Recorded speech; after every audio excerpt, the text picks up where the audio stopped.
Show me your moves.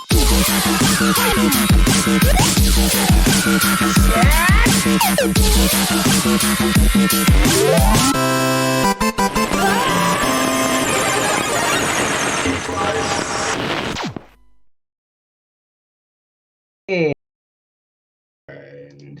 good evening, you hardy land lovers, and welcome to episode 39 of Geeklife Live, your source for all the nerd news you need to know. I am the Dodd, the streamer this podcast needs, but not the one it deserves. And joining us tonight, the man with the fattest sacks and plasmophobia, the fattest Sax. How are you doing today, Sax? Hey, what's going on, man? I'm just chilling with my sax fat. You feel what I'm saying?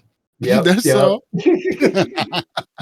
Saying it with you're saying it with your chest and the chest hairs. Saying it with the chest and chest hairs out. Stare at it.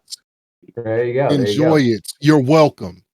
And straight out of the Great Fox with the freshest beats, KJ Fox McCloud himself, Comrade Kev is here. How are you doing today, Kev? I'm doing great, Dad.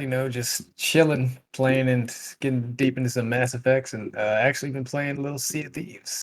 Nice. Finally got me on the ship. Yes, I saw that the Sax was sailing on the Sea of Thieves, but I saw that the ship was full because the Tato was there, and I was really happy to see especially because I've been playing massive amounts of Unite, which has been a lot of fun. It was really fun in the beginning when I was winning, and I've been doing nothing but lose for like the past couple of days. I cannot get out of great tier, but eventually I'm just going to stubbornly grind my way through Cinderace to get that Pirate Cinderace costume, and then I don't know. I'll probably still play it after that. It was so much fun. I'm really surprised that this game has kind of taken me by surprise and taken the community by surprise. We actually had a lot of activity in the Discord for the Unite games, and quick shout out to that. If you guys are interested in playing some Unite games, you definitely need to join the Discord below. But that's how I've been enjoying the post re-apocalypse now, actually. Right? Yeah, we're going to lockdown number 2 now. Weird. Right? Yeah. COVID-2 so, Electric Boogaloo. So how are you guys surviving? So how are you guys surviving lockdown 2, the Electric Boogaloo? It's been relatively the same here, and because I'm in VA, you know what I'm saying. Now I know DC. I think what Kevin? I think like mask mandate has come back for wearing mask inside, if I'm not mistaken. Yeah, as of yesterday. Yeah. So yeah, I live in Texas, and they don't believe in science. It's true. It's unfortunate. I visit there occasionally, and it's kind of jarring, actually. I was like, wow, it's the whole. They'll be like at a museum staring at a dinosaur, but I'm like, yeah, these are actually just made up by the government because we know that God made Adam and Eve and not dinosaurs. So, but we have them here. They couldn't do both, right? Yeah. Can't do both. So I'm wearing a mask everywhere I go, and people are staring at me thinking that I'm unvaccinated. Welcome to Texas. I mean, to be fair, I get that look too because I wear my mask outside, and you know, people be like, "Oh," and they start talking like, "Oh, I'm vaccinated." I'm like, "Oh, me too." I'm like, "Oh, okay, cool." Like they're just checking, like, "Why are you wearing a mask?" And mostly because when it was the post-pandemic, immediately went out for the first time and came down with the flu. So I was sick for like 10 days. So I was like, fuck that shit. There's all these other viruses that had just been waiting to jump on all of our weak-ass immune systems. So I'm not, my walls are back up. I don't trust anything anymore. And now that your walls are back up, what games are you playing to survive it? Just about everything. Mostly Mass Effect, like I said, some Sea of Thieves, and I think that's about it. Yeah, I'm very sorry. No, it's all good. I'm very, very sorry, Kevin, because I feel like that's my fault because you came out on my birthday and then you got sick, so I feel responsible. I went out the night before, the night after too, and the night after that. So it could have been any one of those. Oh, and I had also came back from flying from Texas to Charlotte. So who knows? There's a lot of variables there. Yeah, I really just exposed myself. I was really like playing it close to the chest for about a week. So I'm not surprised, to be honest. Yeah.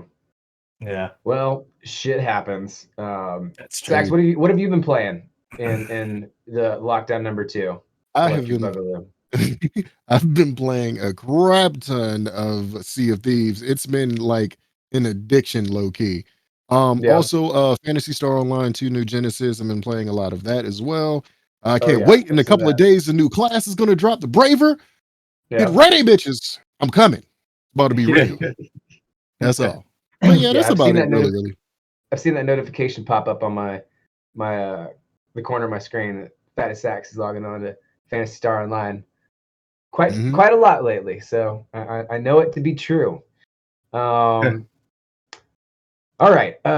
First off, if you're new to the show, we're about a 2.5-hour mashup of all the pop culture news you know and love. We talk about TV, video games, and hearing me complain about losing in Pokemon Unite. If you like what you see or hear on the show tonight, be sure to comment, share, and subscribe to all of our social medias. There's a link tree in our bio for even more content. You can follow any of us on our personal socials. You can find me on Twitter, Twitch, and TikTok at Roos Bane. Kev, where can they find you? You can find me at Totally Awesome. And Sax, what about you? You can find me Twitter on the at Javen Shepherd. You can find me on Instagram at the same at Javen Shepherd. There we go. We've got a great show planned for you guys tonight. Kev, hit him with that rundown. Yes, Dad. First up, M'Baku is crossing over to DC. Kevin Smith gets real with his fans, and Bob Odenkirk is alive. Then, instead of a mod this week, we will have not one but two top stories. One about a mouse and a spider, and another about a full-on orc protest.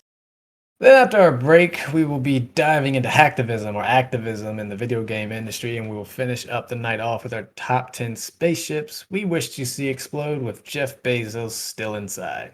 Wow, that got dark. But first, Jamal, give us those headlines. Thank you, Kev. Oh man, coming up first, they released a trailer for Scooby-Doo and Courage the Cowardly Dog crossover movie. Scooby-Doo and Courage the Cowardly Dog are seeing their respective franchises cross over. The movie, titled Straight Out of Nowhere, I like that. Scooby meets Courage the Cowardly Dog, dropped its first trailer earlier this week. The two worlds blend together perfectly, and despite the animation differences, fans can get excited for its DVD release on September 14th. It's definitely something to look out for. I haven't seen Courage in a minute here. Moving on though, next, Black Panther's Winston Duke, the person that played M'Baku, is cast as Bruce Wayne in the new DC podcast audio drama. Black Panther star Duke Wilson is Batman in the upcoming Batman Unburied audio drama podcast. It is the first in the series of DC Comics podcasts. Drama slated for Spotify's podcast library. Spotify also released new plot details about the audio production's psychology take on Batman. Here's the information provided by the company. When audience meet Bruce Wayne, he is a forensic pathologist working in the bowels of the Gotham Hospital and tasked with examining the victims of the Harvester, a gruesome serial killer preying on Gotham citizens. Not only will the superhero have to face his own mental demons, but he will also have to overcome them in order to save the citizens of Gotham as ego Batman. Batman Unburied does not have a release date as of yet. Oh man, that actually sounds like that's going to be pretty cool. Listen to M'Baku just speak as Batman. It's actually going to be pretty nice. But next up, Kevin Smith tells angry He-Man fans, grow the fuck up. Kevin Smith has lost his patience with a certain group of He-Man fans who are angry over the big twist in Masters of the Universe Revelation Part 1. The Smith developed the new He-Man series for Netflix based on the idea of continuing the story of the original series. However, adult audiences who remember the original series from their childhood have issued harsh criticism and even taken to review bombing to bring Part 1's Rotten Tomatoes audience score down. The big twist in the new series is that He-Man and Skeletor are seemingly killed in battle with each other in the very first episode, tearing magic away from Eternia and leaving the other heroes alone, with Teela being forced to take a more central role in the He-Man's temporary absence. This has led to a number of fans angrily calling the new series a bait and switch, since He-Man is mostly only in flashbacks during the series. Smith does not take those compliments very seriously. I see people go online, hey man, they're getting rid of He-Man. Like, are you really think Mattel Television, who hired me and paid me money, wants to do a fucking Masters of the Universe without He-Man. He continued in a harsher manner. Grow the fuck up, man. Like, that blew my mind. A bunch of people being like, oh, I smell it. This is a bait and switch. That's kind of interesting there. Me personally, I feel like it's an interesting take, but who cares about what I have to say? Next up, Japanese government appoints a Vaporeon as its water ambassador. What? Right. Japan's Ministry of Land Infrastructure, Transport and Tourism has chosen the Pokemon Vaporeon as its ambassador for the upcoming Water Day, an event based around raising awareness about water resources and conservation. It should be noted that the new Water Day that Vaporeon is promoting is different from Marine Day, a Japanese national holiday that celebrates the ocean and the resources it provides to the country and its people. That's phenomenal. It's almost cute enough to make you forget that they are forcing Olympic competition in the middle of a pandemic despite health official concerns. Woo, wow. That's a kick in the... Yeah, never mind. Moving on. Netflix plans to bring games to a streaming service by the end of the year, and Dr. Disrespect's once in. Marking its first big move beyond TV shows and films, is planning an expansion into video games and has hired former Electronics Art Inc. and Facebook Inc. executive to lead the effort. The idea to offer video games on Netflix streaming platform within the next year, according to a person familiar with the situation. The games will appear alongside current fare as new programming genre, similar to what Netflix did with documentaries or stand-up specials. The company doesn't currently plan to charge extra for the content. That's fantastic. Famous Twitch streamer Dr. Disrespect heard about this and on one of his most recent streams stated how he wants in. He said, I would be open to taking a seat at Netflix, and said he'd be able to work with the company to put together the most interactive, dominating streaming platform. Man, Netflix and gaming. I don't know, but I'm down to see what they're talking about. I mean, they're saying they're adding the service on free anyways. Like, Yeah. I already have a Netflix account, or Yeah. at least someone has at least been nice enough to let me have a Netflix account. Oh, but regardless, it's still free. 1,000%. Yeah. So. Okay, and lastly, Bob Odenkirk thanks fans for continued support after heart attack earlier this week. Better Call Saul and Breaking Bad star Bob Odenkirk was rushed to the hospital from the set of filming Better Call Saul season 6. He has made a full recovery and recently took to Twitter to share his appreciation for all the fans who reached out with concern. Hi, it's Bob. Thank you to my family and friends who have surrounded me this week, and for the outpouring of love from everyone who expressed concern and care for me. It's overwhelming, but I feel the love and it means so much. He went on to reveal he had suffered a heart attack. I had a small heart attack, the actor confirmed, but I'm going to be okay, thanks to Rosa Estrada and the doctors who knew how to fix the blockage without surgery. Also, AMC and Sony support and help throughout this has been next level. I'm going to take a beat to recover, but I'll be back soon. So those are your headlines for this evening. Hey, yeah, lot of heavy stuff here. Yeah, you got the Courage the Cowardly Dog. You got Vaporeon. You quite. First off, M'Baku is Batman. Yes. I know this is only an audio podcast, right? But that seems really, really interesting and a really great casting choice, and I can't wait to see more out of that. What do you guys think? Yeah, I think that this is very interesting. One also, I think more interesting too is that there's a DC audio drama, a podcast that's I actually probably will listen to that. Yeah. I mean, it's like pretty much like a podcast comic book, right? Right. And Yeah. The premise of it sounds really, really interesting. It's one of the classic, the classic Batman comic book stories, which is Batman going after, some really gory serial killer and trying to understand and relate and kind of empathize on a psychological level what this killer is doing, kind of thing. And I feel like it's got all of those elements in there. And if that's the case, and they got that voice acting cast, Ooh, that has potential. Yeah, it's gonna be a good time for sure. Yeah. yeah. But Sax, what do you think about Kevin Smith telling fans to grow the fuck up? And in one way, I could see how that looks bad. You know what I'm saying? Like, from the media standpoint of, oh man, you're changing everything, and then he says this, and then that's, bad press, this, that, and the other. It's a bad look. But I can also understand from, Kevin Smith's standpoint, you know what I mean? Because it's like, yo, I've been asked to do this show that heavily revolves around He-Man.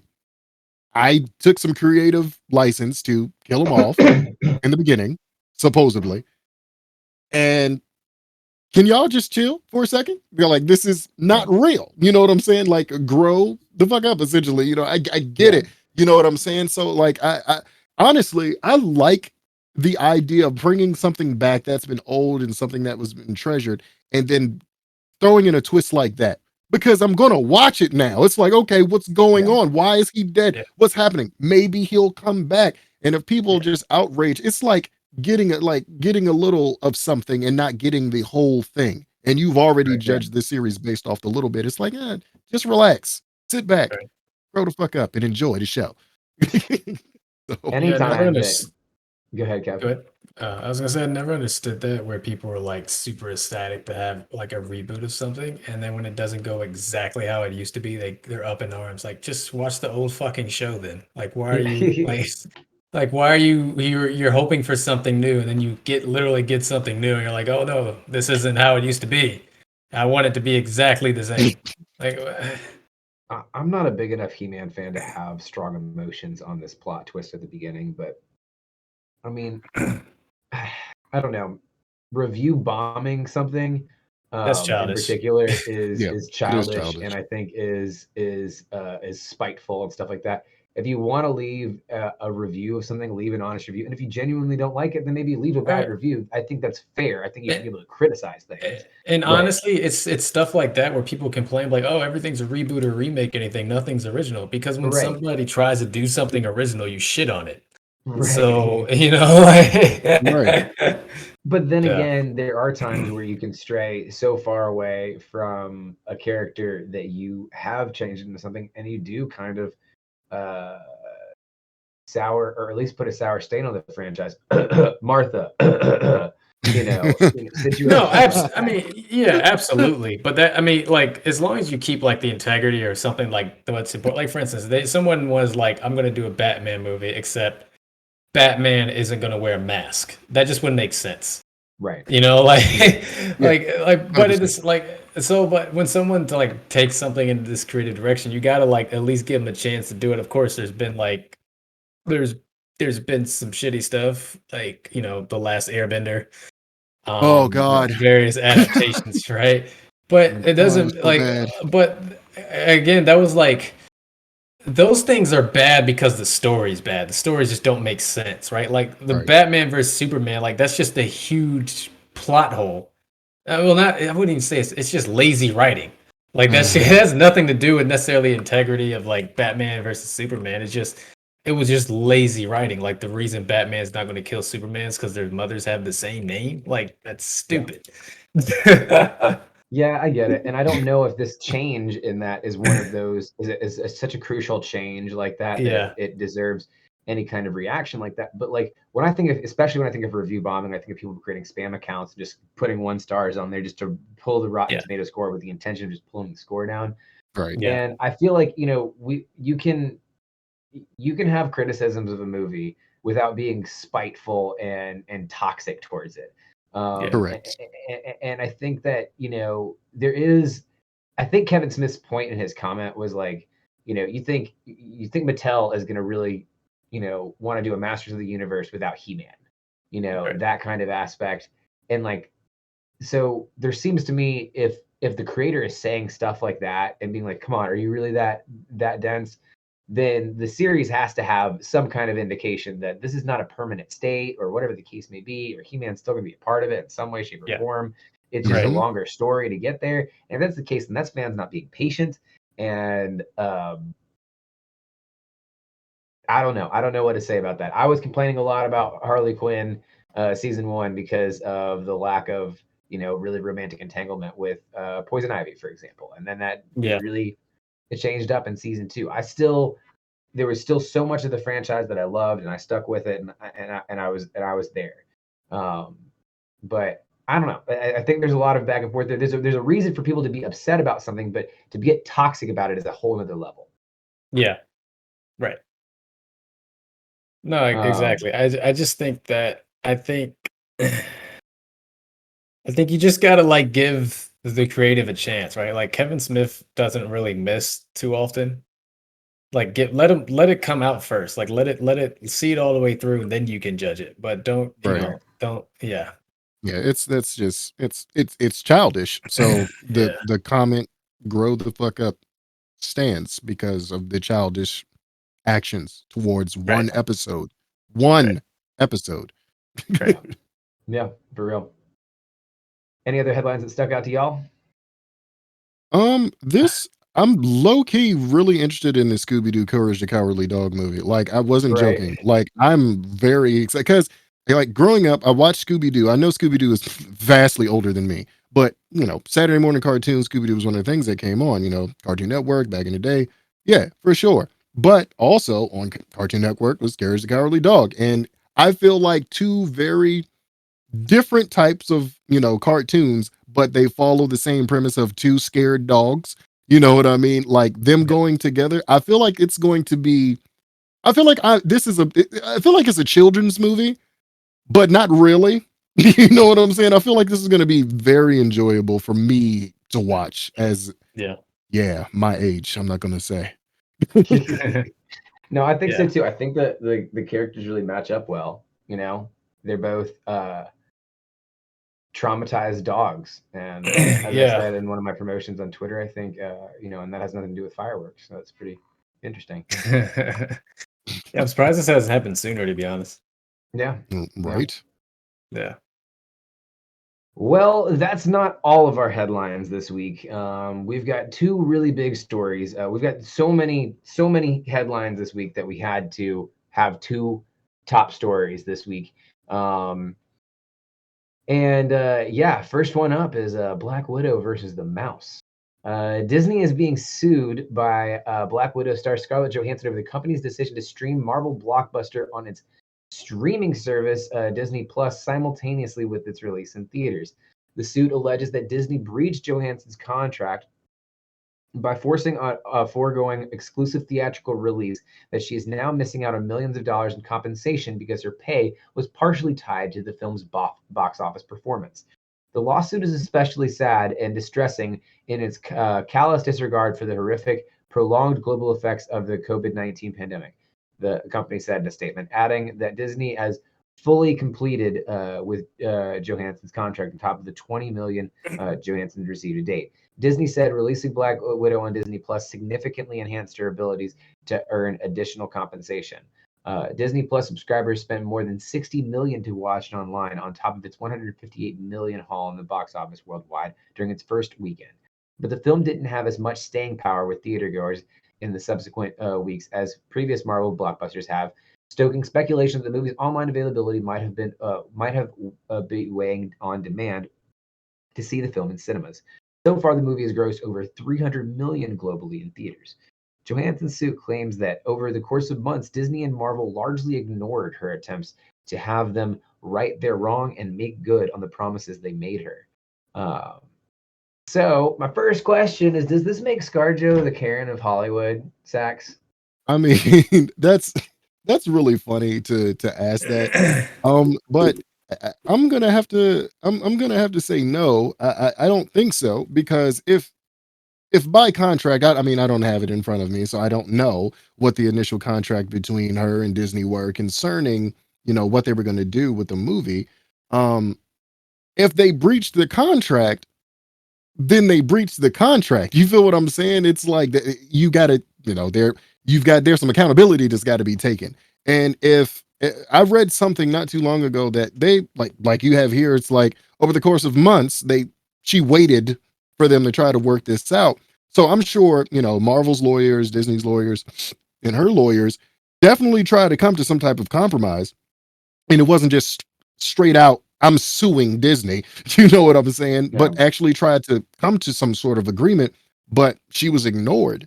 So it's like I'm gonna pull for the, for the talent. You know what I'm saying? It's like I get it. And I honestly feel like it was a cheap shot for Disney to be like, oh, I'm horrified by Scarlett Johansson wanting people to, just be out, during the pandemic. I feel like that was a cheap shot myself. Like that, I feel like that's kind of fucked. You know what I mean? Your lack of sympathy for Disney there too. I will say though that I do disagree, because I think that Scarlett, like there's more to success than just making money. And Scarlett Johansson should absolutely know that at this point in time. Oh, yeah. Her legacy as that character and everything like that, I think, is much more of a rewarding thing. And when you're that point in your career, like Scarlett Johansson's set for the rest of her life. She wanted to quit working tomorrow, she could. Like she could do that. She's very much successful. Oh yeah. At this point, her career is all just about her reputation and what she does as far as her performance, and the monetary things come after that. But if you measure your success and your performance straight in that, I think that is a really, like, I could understand if she said like, hey, I didn't like that Disney made this decision and spoke out against it, and maybe I'm not going to work with Disney anymore or something like that.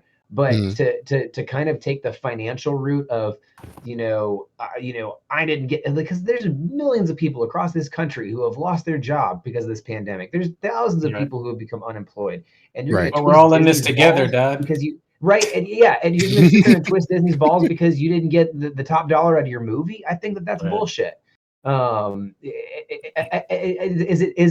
it fair on Disney to just make whatever decision they want to without discussing Scarlett Johansson in that picture? I think so. But, at the end of the day, ScarJo is good. This is not a creator that I see, when you see so many small creators struggling to even break into the stratosphere of people out there, good creators, people that make good content and things like that, good performers, good musicians, all these kind of things that are struggling to get the exposure that they want. And then you have someone at the top complain again, fucking trying to poke the other person at the top, and you did it. I just think it's nitty gritty. Like and it's become a snowball thing now, right? Because The Rock was asked if he's going to sue over the Jungle Cruise. Emma Stone is considering suing over Cruella. And so now actors are going to go back and be like, well, did my movie suck, or was it just because of the pandemic? And then they're going to go through and try to sue these companies back. And so, I don't know what happens, how these entertainment companies respond back to that, because again, when you're talking financially, this is King Kong versus Godzilla here, maybe not even. ScarJo is still, a kaiju, but like Disney is Disney. Like Disney's like God tier, like Galactus kind of something, out of this realm. So I don't know how that all works itself out. Kev, what do you think? Yeah, I think I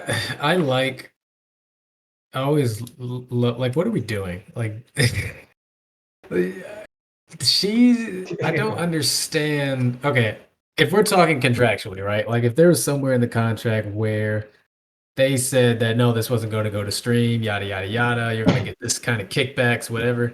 I'm like, okay, fine. Because if we flip the roles, right? If Disney was suing ScarJo for something, it would be this. Disney would not hesitate at all, right? Or any like big entertainment company would not hesitate at all.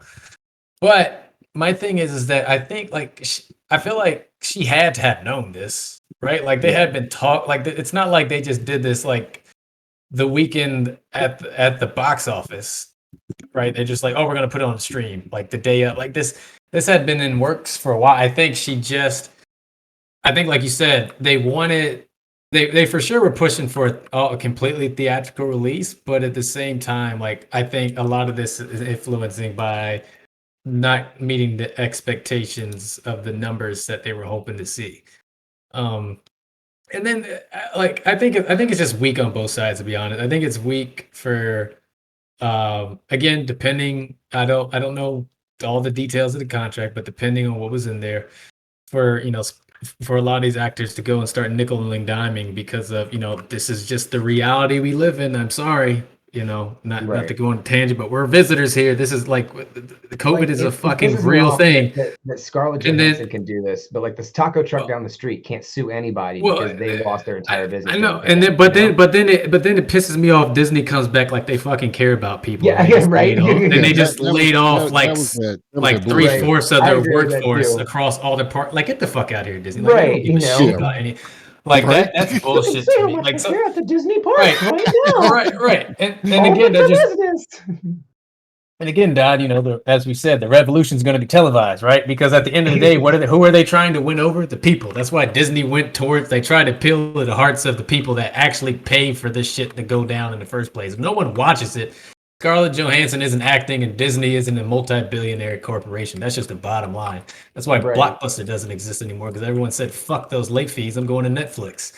So, at the end of the day, it's all of us that makes this shit go. We're just kind of oblivious to it. Not to go down the rabbit hole, so to speak, but I just think it's weak, and it's kind of annoying. Like, honestly, when I see shit like this, and then like it's.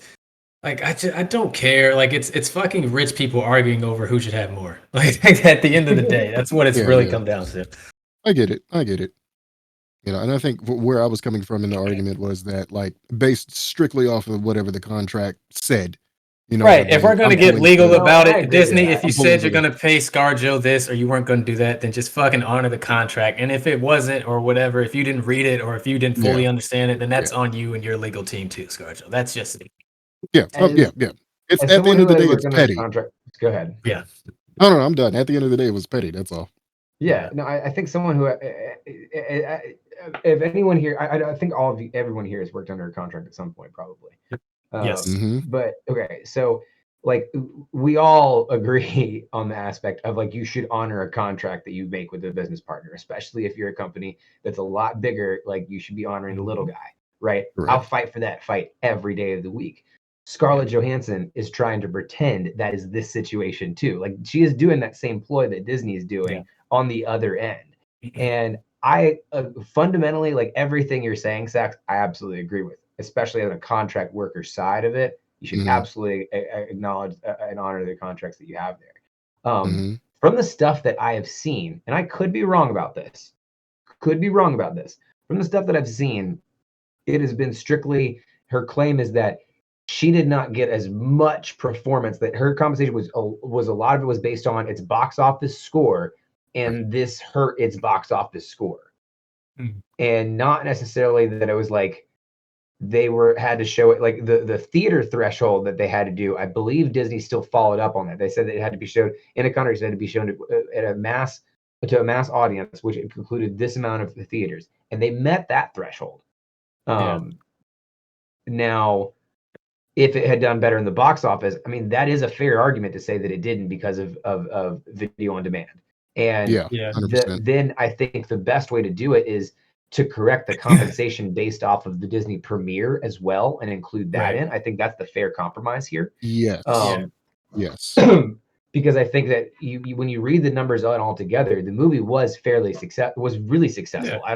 I mean, that's the other part about that pisses me off about it. It was a good movie, ScarJo. Like, don't be like that about it. You're not in a Green Lantern situation. Well, and that's the other thing too, and we have to understand too, I guess, kind of just bring to light, is that it's not just essentially ScarJo. I guarantee you, it's someone within her team, probably her agent or whatever union she's a part of, that are like, hey, we have a case here. We're gonna, this shit happens all the time, right? Like, if you've ever worked with like any lawyer, like that's why, like, you get in an accident, or like you'll start if you're in like a precarious situation and you start getting like lawyer notices talking about they want to represent you, that means they see an opportunity to make some money here. And I think that's ultimately what this has come down to. Because I don't think Scarlett Johansson, I mean, I don't know her personally. And that's why I think you're seeing like the same sort of precedent being set with like actors like Emma Stone and The Rock considering it. I don't think it's them saying, hey, can we do this? I think it's like agents want to squeeze, and this goes across any type of medium entertainment. They want to get the juice out of every squeeze,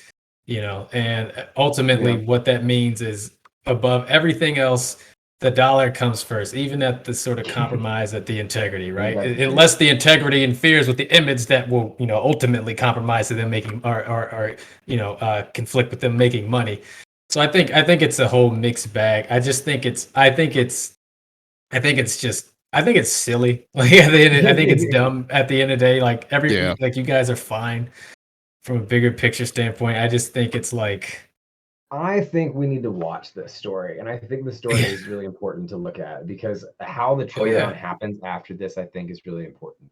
Well, it's going to set a precedent for sure, right? Like not just precedent. And not just with Scarlett Johansson. With Disney too. With the entertainment companies like that, they're going to be like, how do I protect myself from something like this and going on in the future? And I don't watch that space. I don't know what that looks like. I don't know what that is. And so the unknown there is the part that uneases me about the situation. The fact that actors could get this retaliatory is one thing. What I don't like is when I see people rallying behind it for the wrong reasons.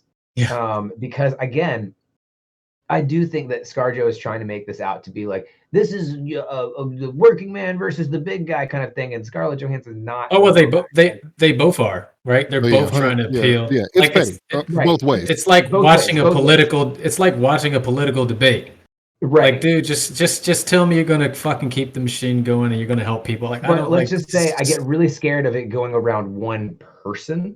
Yeah. In particular, because I've seen what happens when one person takes that energy versus a company. Yes. A company can take it, that's scary and that's powerful and that's a big thing and that's a big problem too. That needs to be addressed as well. But when it gets singular around one person, that's when it gets scary to me. You know. Yeah. So that is something that I'm nervous about. But I think we're both right. They're both trying to appeal to the sense. I'm not on Disney's side about this either. No, I know. I don't think anyone. No, I get that. You know, like I saw a meme the other day on Facebook that says, "I'm not rooting for ScarJo to win. I just need the mouse to lose." That's fair. Yeah. I think that's fair. That's fair. That's absolutely fair. But that's not the only big story we have. Amazingly enough, wait, hold on. But before we move past this point, I wanted to ask Kev, is this fair? Like, is this whole situation, is it fair to the audience, to the performer, to the studio? Is this a fair thing to do? Well, I don't think it's fair to the audience, for what I had mentioned earlier. To just appeal to people's sentiments. I think that's kind of slimy. That's just gross, especially when you guys aren't even in the same you guys don't even operate in the same worlds like that. Like let's not kid ourselves. But as far as again, I think it just depends on what was actually agreed upon. If Disney honored their contract, then I think it's fair. I think because I don't understand. It happens in the music industry a lot where, for instance, an artist will sign, let's say you sign a contract for whatever, you're going to do a 1-album deal and they're going to give you a signing bonus of $1 million. You don't get paid royalties until you make that $1 million. Now, let's say you did that, right? Say you made $1 million, say you made $5 million. Well, what happens is your royalty percentage isn't going to change for whatever you sign for. But a lot of times, this happened with Megan Thee Stallion, where you end up outperforming your contract, and you want to go back and reassess it when the label's looking at you like, no, this is what you signed for. But it sucks because in that case, most artists are desperate, right? You got to take, you're broke, you're a fucking starving artist. I got to take $100,000, even though I know my album's gonna make probably $10 million. I'm in this precarious position. I think in those instances you have to sign with the artist because at the end of the day, this they did the fucking work, And this might be apples to oranges, where it's like ScarJo isn't in that room, right? She's a fucking established A-list actress, and Disney is Disney. So I think it's they're more even in this sense than what they're trying to sort of project to the public. They're more even than a first time deal artist with a label than Scarlett Johansson and Disney are, right? They're more even than a lot of other, I guess, contract disputes that are worth sort of revisiting and restructuring. Yeah, no, I think that's a great point, and I think that you had in here if the roles were reversed, Disney would be seeking legal action. Oh yeah, so absolutely. I think that's $1,000%. a very valid point. So when you look at it in that way, then ScarJo has that is looking at it. I mean, again, Disney would definitely be doing that if the shoes are reversed. So I think that's valid. Anyways, we would also be remiss if we didn't talk about the ballot of Blizzard Activision this week and all that's associated with it. Yes, Activision Blizzard, the studio behind hit franchises Call of Duty, World of Warcraft, and Overwatch, is facing a civil lawsuit over allegations of gender discrimination, sexual harassment, and potential violations of the state's equal pay law. A complaint filed by the State Department of Fair Employment and Housing on Wednesday alleges that Activision Blizzard fostered a sexist culture where women were paid less than men and subjugated to ongoing sexual harassments, including groping. Activision and Blizzard Entertainment merged in 2008. Officials said that the gaming company knew about the harassment and not only failed to stop it, but retaliated against women who spoke up. And the response was complete flat denial from Activision and Blizzard. They said the DFEH includes distorted and in many cases false descriptions of Blizzard's past. The statement reads, "The picture the DFEH points to is not the Blizzard workplace of today. After the denial, many femme-presenting ex-employees confirmed all aspects of the DFEH." Honestly, when I saw this happening on social media, it reminded me a lot of the Me Too movement. It was like, this is what happens at Blizzard. Yes, this is what happens at Blizzard, all over again. And that was a big kind of confirmation. And it's changed a lot of things. It's really changed how people are looking at Activision Blizzard, and it sparked up a lot of interesting conversation, including different ways of people being protesting. Players have begun staging various kinds of protests in game, including sit-ins in Orbios while raising money for charity and checking on a disappearing NPC. The most prominent of these protests is from the Fence Macrabe RP Guild, who staged a sit-in at Orbios Stepan in front of with hundreds of players, and also managed to raise $9,500 for the Black Girls Code nonprofit organization during it. Another interesting event in the game is players heading to Stormwind to check up on a specific NPC, namely Field Marshal Afasarabi, who is named after Alex Afasarabi, one of the people mentioned in the lawsuit allegations against, who also left Blizzard in 2020. Sure enough, on Wednesday of this week, Blizzard sent out an update and removed all references of the creator through the game. The Field Marshal is now like Feared Marshal, like another jumbled name, and looks completely different. Doesn't look anything like Alex or anything else like that. And like, honestly, anyone that was mentioned in the lawsuit, they were all scrubbed from the game as far as references.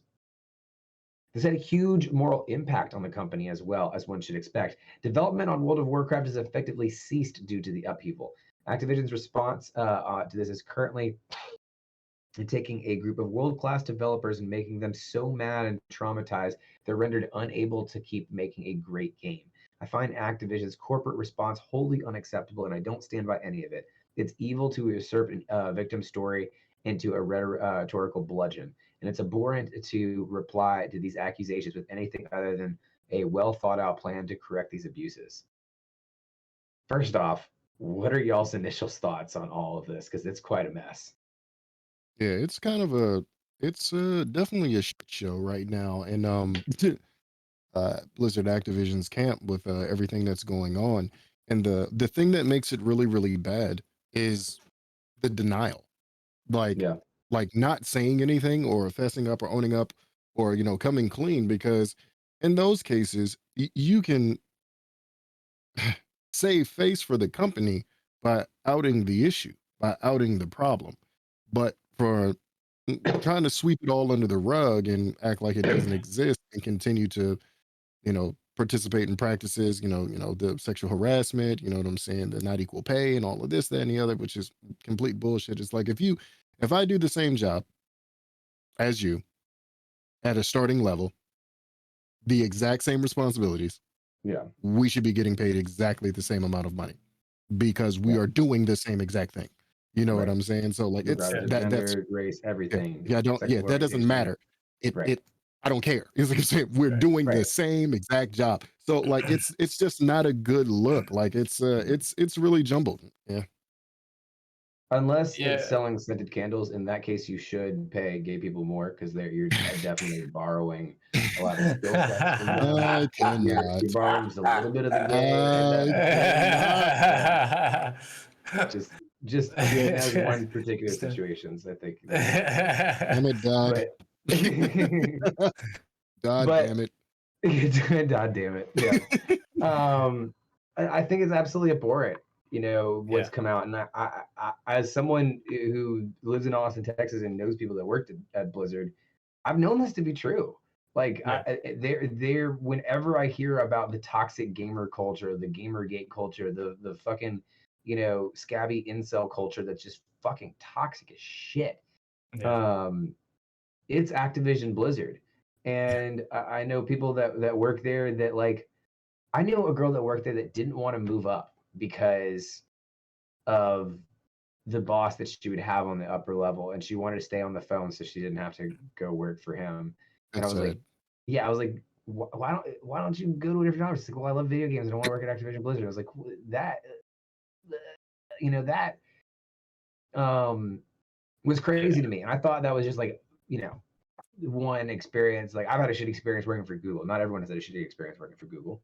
That kind of thing. But when all these things started pouring out on social media, it really was just like, oh shit, this was real bad. Kev, what do you think? Anytime you have what you call the Cosby Suite, what is the Cosby Suite? It's an actual suite that Blizzard used, and they had like a picture of Bill Cosby. Yep, that's true. I remember that, seeing that in the report. Yeah, you're kind of telling on yourself. Like, like I don't know. You're saying the quiet part out loud. So I don't know where you get off saying like none of it's true when you're like holding like it's like someone being a Nazi wearing, or like a racist in a Ku Klux Klan gown saying, oh, I'm not racist. Yeah, I just like the outfit. I just like the outfit. It's comfy. I don't know. It's my heritage. No, I pajamas. Yeah, it's really sad. Like you see stuff like you see stuff like this, and then with what's happening with Ubisoft, and it's sad because, like you said, this has been going on for so long, and it's just now like, and who knows what's going to happen? Hopefully, I mean, you hope for the optimist in me hopes that the fallout from this at least is something that turns into like something that moves into a progressive direction within the industry. 100%. Because like, to be honest, like you said, I'm not surprised, like Activision, like that this stuff is coming out, because I mean it happens all across, like just the workplace in general, right? And I think it's it's about time like a lot of this shit starts coming to light, and I think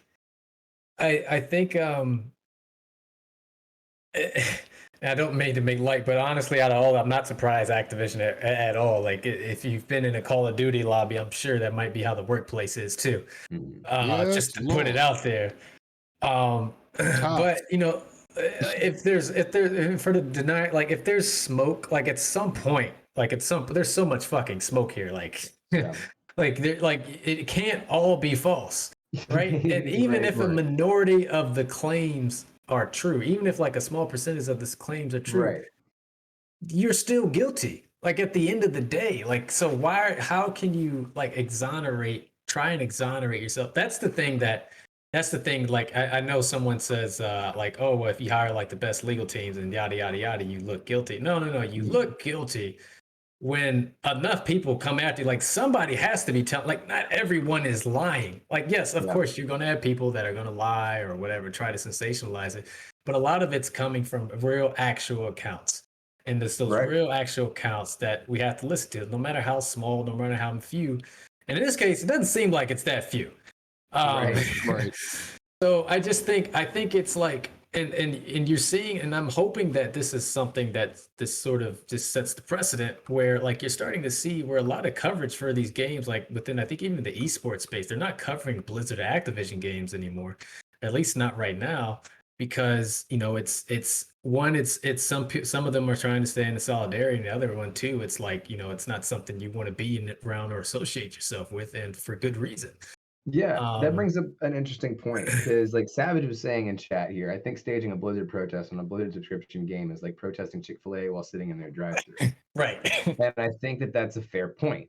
Right. There's a lot of people posts that I've been seeing online that says don't cross the digital picket line. Yeah. But this is also some of the first like in-game protests that we've ever seen. And it seems to have at least worked in the sense of moving some NPCs off of World of Warcraft. To either one of you guys, is Blizzard canceled? Is no more WoW, Overwatch? Where do we draw the lines here?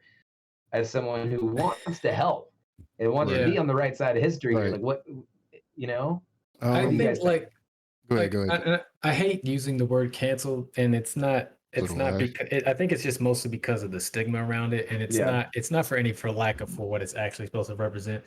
I like using the term social responsibility, where if you see somebody or organization doing something fucked up, don't support them. Like that's how you change things. Like we vote with our dollars every day. Right. And so we vote more with our dollars than we do. 1,000%. 1,000%. So the only way that any of this is going to change is if it hits them in the pocket, right? Like, and that's how you do it. And if that means not giving Blizzard or Activision or any more money, then so be it. I think like this is just bigger than a fucking video game or whatever you'd like. There's plenty of video games out there. There's plenty of games out there that matter. This matters so much more than that I think even just like little bit of help goes a long way. Otherwise, you're just saying that it's okay to continue on with this, or it's like, damn, I'm sorry, that sucks. It didn't happen to me, so it doesn't really affect me. When that's not true, because everyone has important women in their life, and I guarantee you majority of them has faced some type of sexism or sexual harassment and at some point in their life. So I think just from, like I said, from a socially responsible standpoint, I think you have to, for lack of a better word, cancel them until they get their shit together. And I think it's an arduous task because they're pretty big. Like fucking everyone, you go on Twitch, Warzones. Avoid Activision Blizzard. Right, like Warzone's one of the top stream games. World of Warcraft is big. Overwatch is kind of dead right now, but it's neither here nor there. But I just think that it has like this ripple has to be felt to them, but like because that's ultimately like that's the only way that any of this sort of gets any type of, I guess, vindication for those who have been victimized, and for lack of a better word.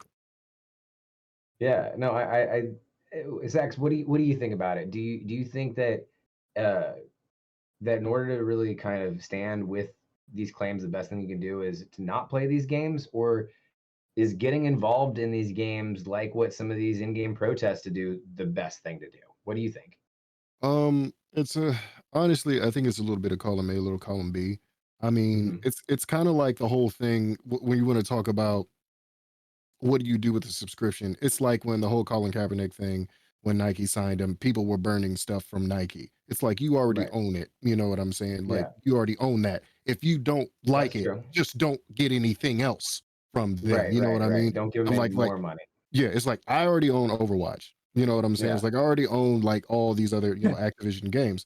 Doesn't mean I'm not going to play the stuff that I already own. Probably not. It doesn't mean I'm going to buy anything new.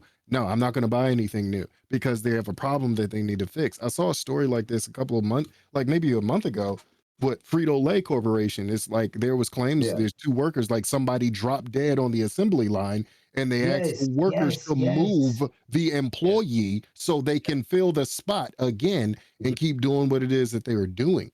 You know what I mean? And it's like, yo, and they boycotted, there was a boycott on Frito-Lay, you know what I'm saying, all of that for like almost a month. So it's I'm like glad you brought that up. Yeah. Because I got something with that. That boycott was something that I felt was pretty challenging to do.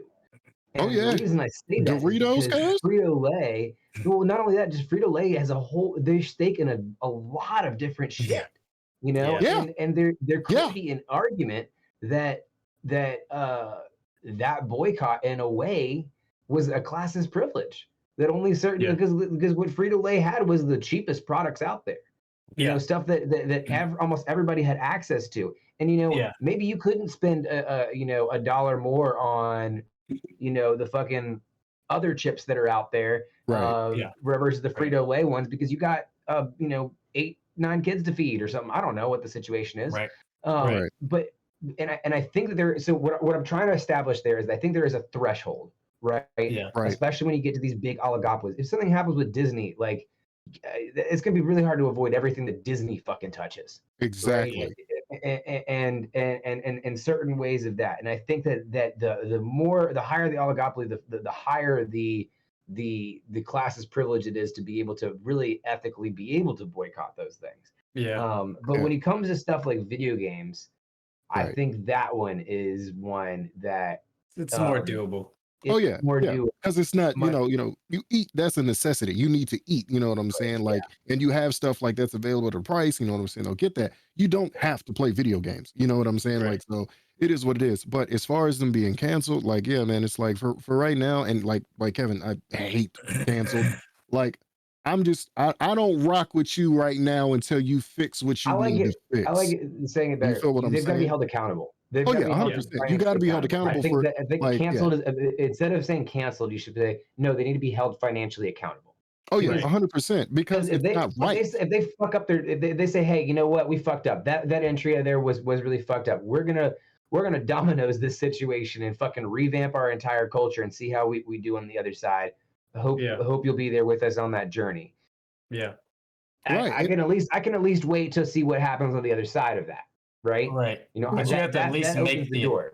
You got to do it first. You can't just be like, oh, it's not us.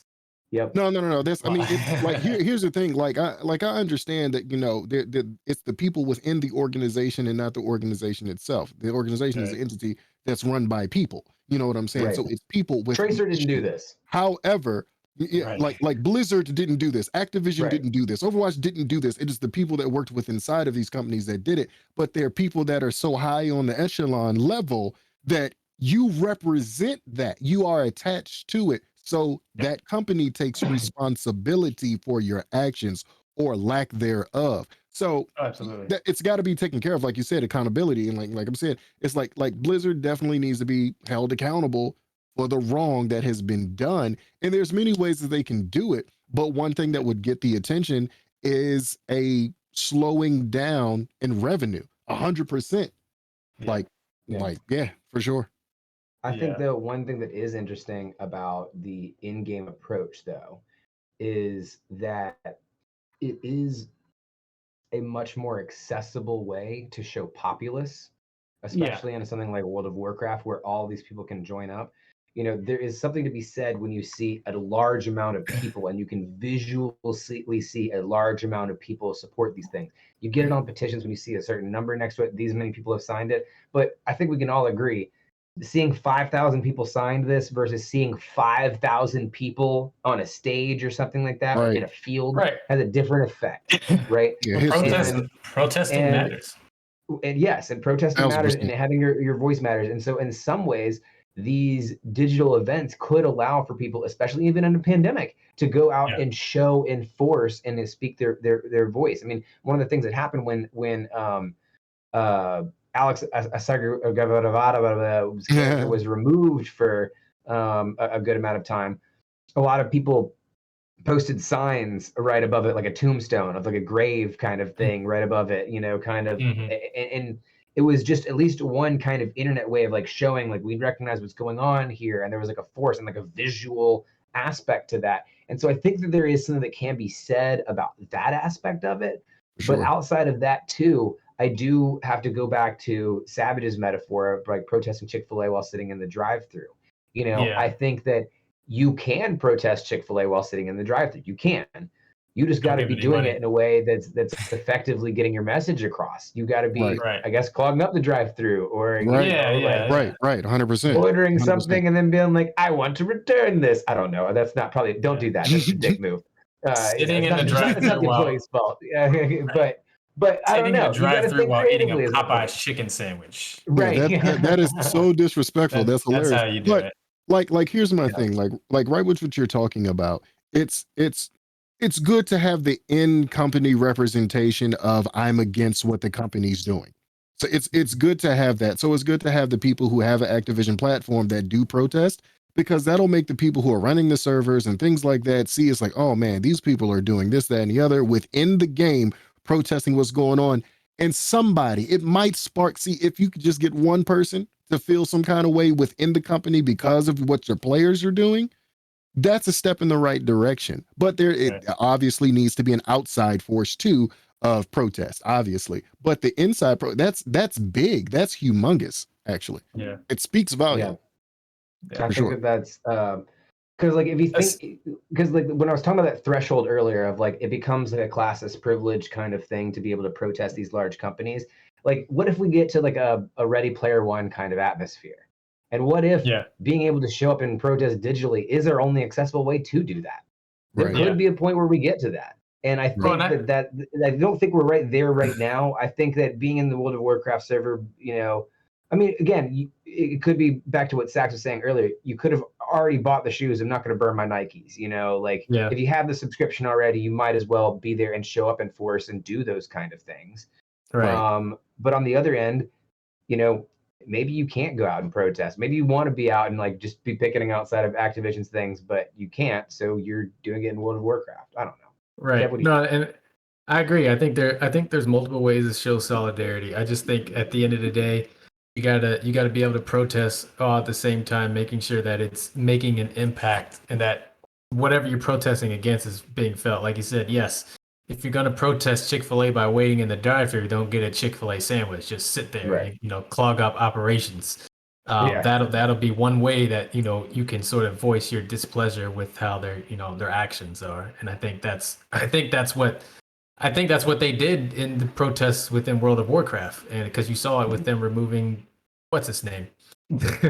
Right. Alex has got to Gaddafi. I don't feel bad about mispronouncing his name because he's a dick. Alex, that guy. Yeah, you don't get to have your name pronounced correctly. You don't get to have me feel bad about mispronouncing your name when you're a dick. Sorry. Anyways, that does it for our top stories this evening. A lot of headlines this week, man. It was a big week. Yeah, big week. A lot of shit happening. Yeah, a lot of shit going down. Yeah.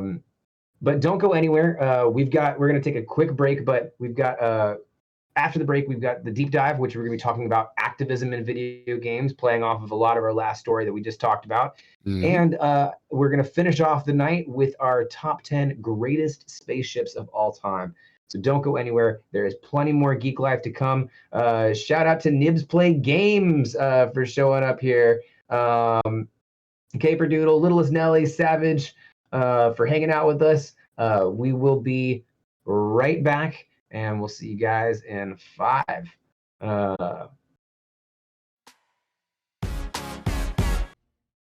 And we are back, and we have got a great deep dive for you guys today. With everything going on with Blizzard, it's easy to see video games as a toxic, male-dominated industry. And for much of its history, I'd say that's honestly kind of true. However, due to the rise of cultural due to the rise of the casual gamer simulators, and genuine interest in competitive games in general, the demographics have shifted substantially. In fact, adult women make up the largest demographic in gaming. The misogynistic and capitalistic video game industry has reached a critical point, and we are getting into a place where the friction is starting to show. Gamergate was a huge maker for a lot of Gamergate was a huge game changer for a lot of people in the industry, where the hostility towards female developers was truly showcased. To this day, there is still fights about what the purpose of Gamergate was. And honestly, it's kind of gross that there still are fights about it, to be quite frank. We've done a couple videos on it before on TikTok, and we've talked about it before here on the show. But I can tell you this much: I can draw a straight line, and I wanted to do this on the show. I can draw a straight line from Gamergate to QAnon, and of course, you could draw from QAnon. You could draw straight lines from everywhere else. And Gamergate was actually the breaking point for 4chan. Okay. So 4chan, 4chan was the bastion of free speech. You could post anything you wanted there until the Gamergate controversy got banned on other social media platforms, and it all came over to 4chan, and it created such a toxic fucking environment and all this kind of hostility that 4chan issued its first ever ban and banned conversations based on Gamergate. And that's when people went wild. They made 8chan, and 8chan was always like no censorship anywhere at all. They had bad problems with like anything you think of that like if you said that, hey, this is an internet free for all, okay, well then they put like fucking child pornography and murders and all this kind of shit on there, and solicitations and all that kind of stuff. And so they had to deal with that, but that became the environment for 8chan, and 8chan of course became the environment for QAnon to grow. So like again, straight line from Gamergate to QAnon. And QAnon, you can draw a straight line from there to the insurrection. And so you can draw literally a straight line from Gamergate to the insurrection at the fucking Capitol. Low key. So yeah, the gaming community has had enough. And tonight we're going to talk about some of the common struggles. Before we get too far though, I talked a little bit about Gamergate here, but Sax, can you kind of explain to the audience what Gamergate is? Gamergate is basically an online harassment campaign that started with a hashtag use of a hashtag Gamergate, and that's centered around sexism and anti-progressivism in video game culture. There's been a lot of stuff that happened with that, starting back in 2014 with a indie game developer.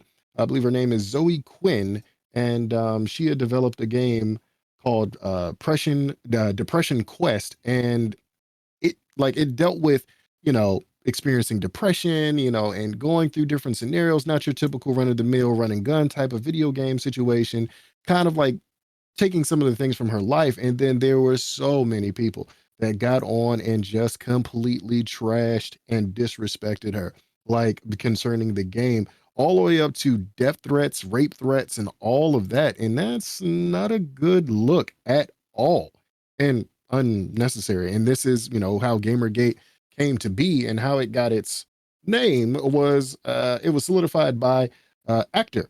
I believe his name Adam. Goodness gracious, I'm trying to. I think I just saw it earlier. Here we go. Adam Baldwin. He was the one who coined the phrase Gamergate. For it all, and it's pretty disgusting. One of the big things I remember about it being really bad was after the whole like reviews for the game came out, Zoe's ex-boyfriend came out with this big report and said like, oh, Zoe slept with me to get this good review and all this stuff, blah, blah, blah, blah. Yeah. He recanted that entire thing later on in court when pressed about it, right? But that didn't stop everybody else. And that's what I think was the the kind of what Gamergate coagulated around, where they thought it was a conspiracy, was they believed that at first, that what happened was the reason that Depression Quest got so many good reviews was because that these female developers were sleeping with the staff to push their SJW agendas on all these to gamer culture, and that's where the controversy brew of. And it's you can obviously see how that the toxic place to brew a controversy from, right? Just kind of criticizing culture that is critical of a lot of the toxicity that we've been talking about, throughout the show. Right. But I don't know, Kev, how would you sum up what we've learned from Gamergate?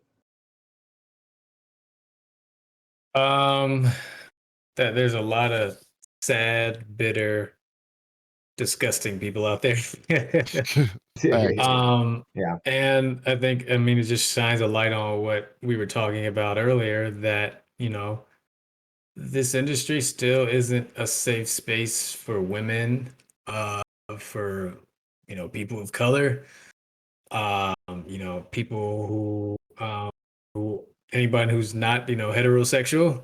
You know, like this, like there's still a lot of muck that, lies, I guess, within the cracks of this, for lack of a better word, tarnished industry. And I think Gamergate was really sort of the first real mainstream media story that brought all this to light. It had been known, and that's why, a lot of people, women in particular, at least who I've talked to, that like never really were, got involved in like video games or played them, is because it wasn't welcoming. It was very toxic and sexist. I mean, think about it. Like if you got into a game and God forbid somebody found out that one of the people playing was a woman, she was getting all types of harassment from just, it's like, and I kind of get it being, I mean, I don't want to say I get it, but like being black, like if someone finds out you're black, you're getting all types of racial expletives thrown at you.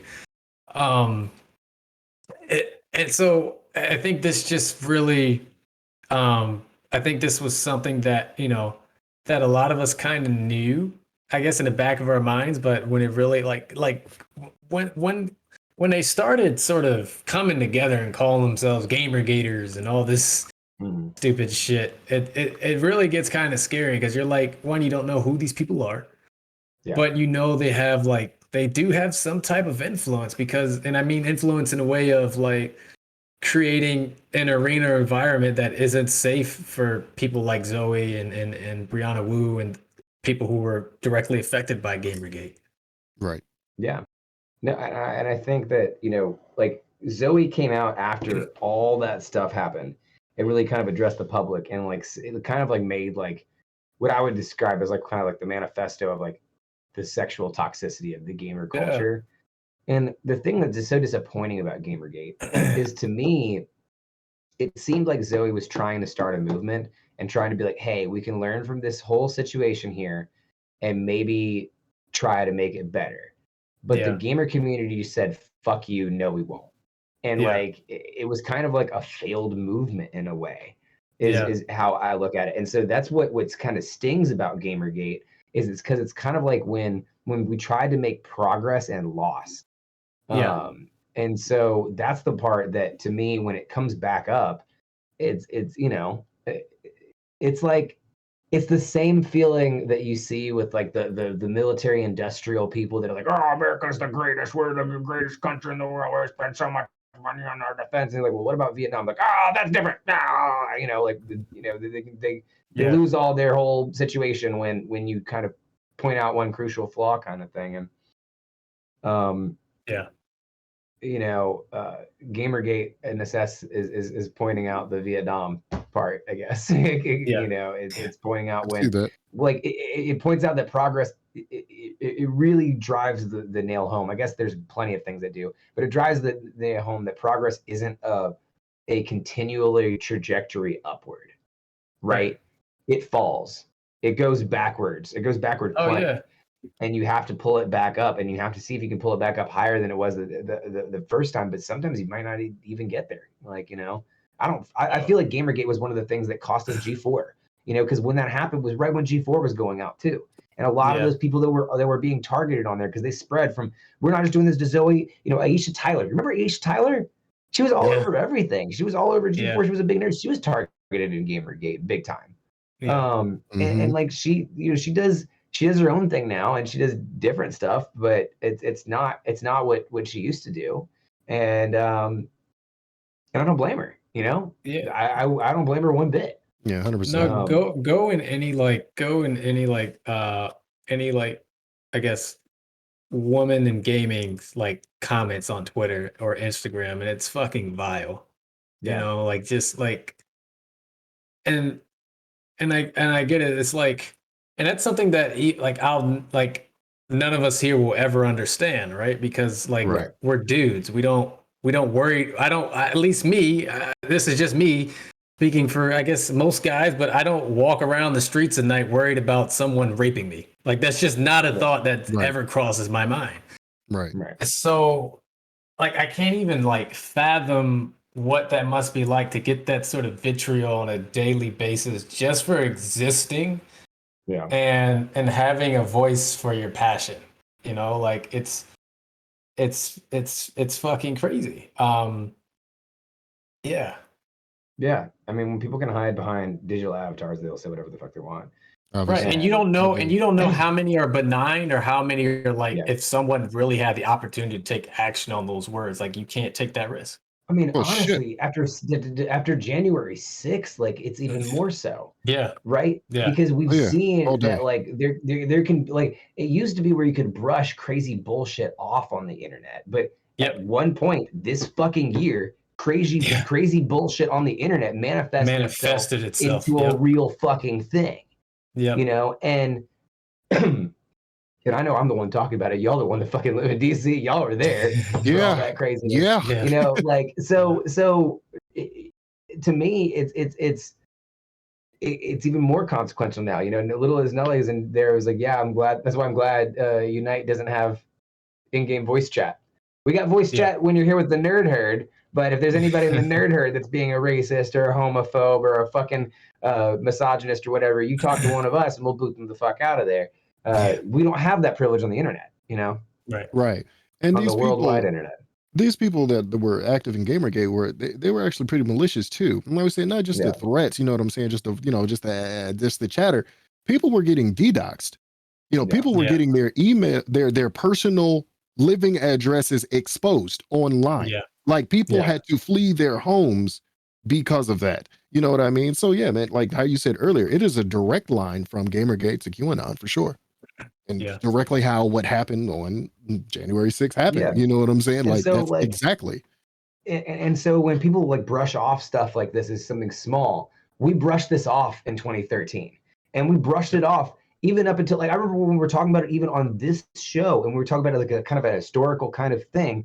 And that was before the insurrection, you know, like before those things led up. And it was still brushed off as something semi-insignificant. But there's a pattern here.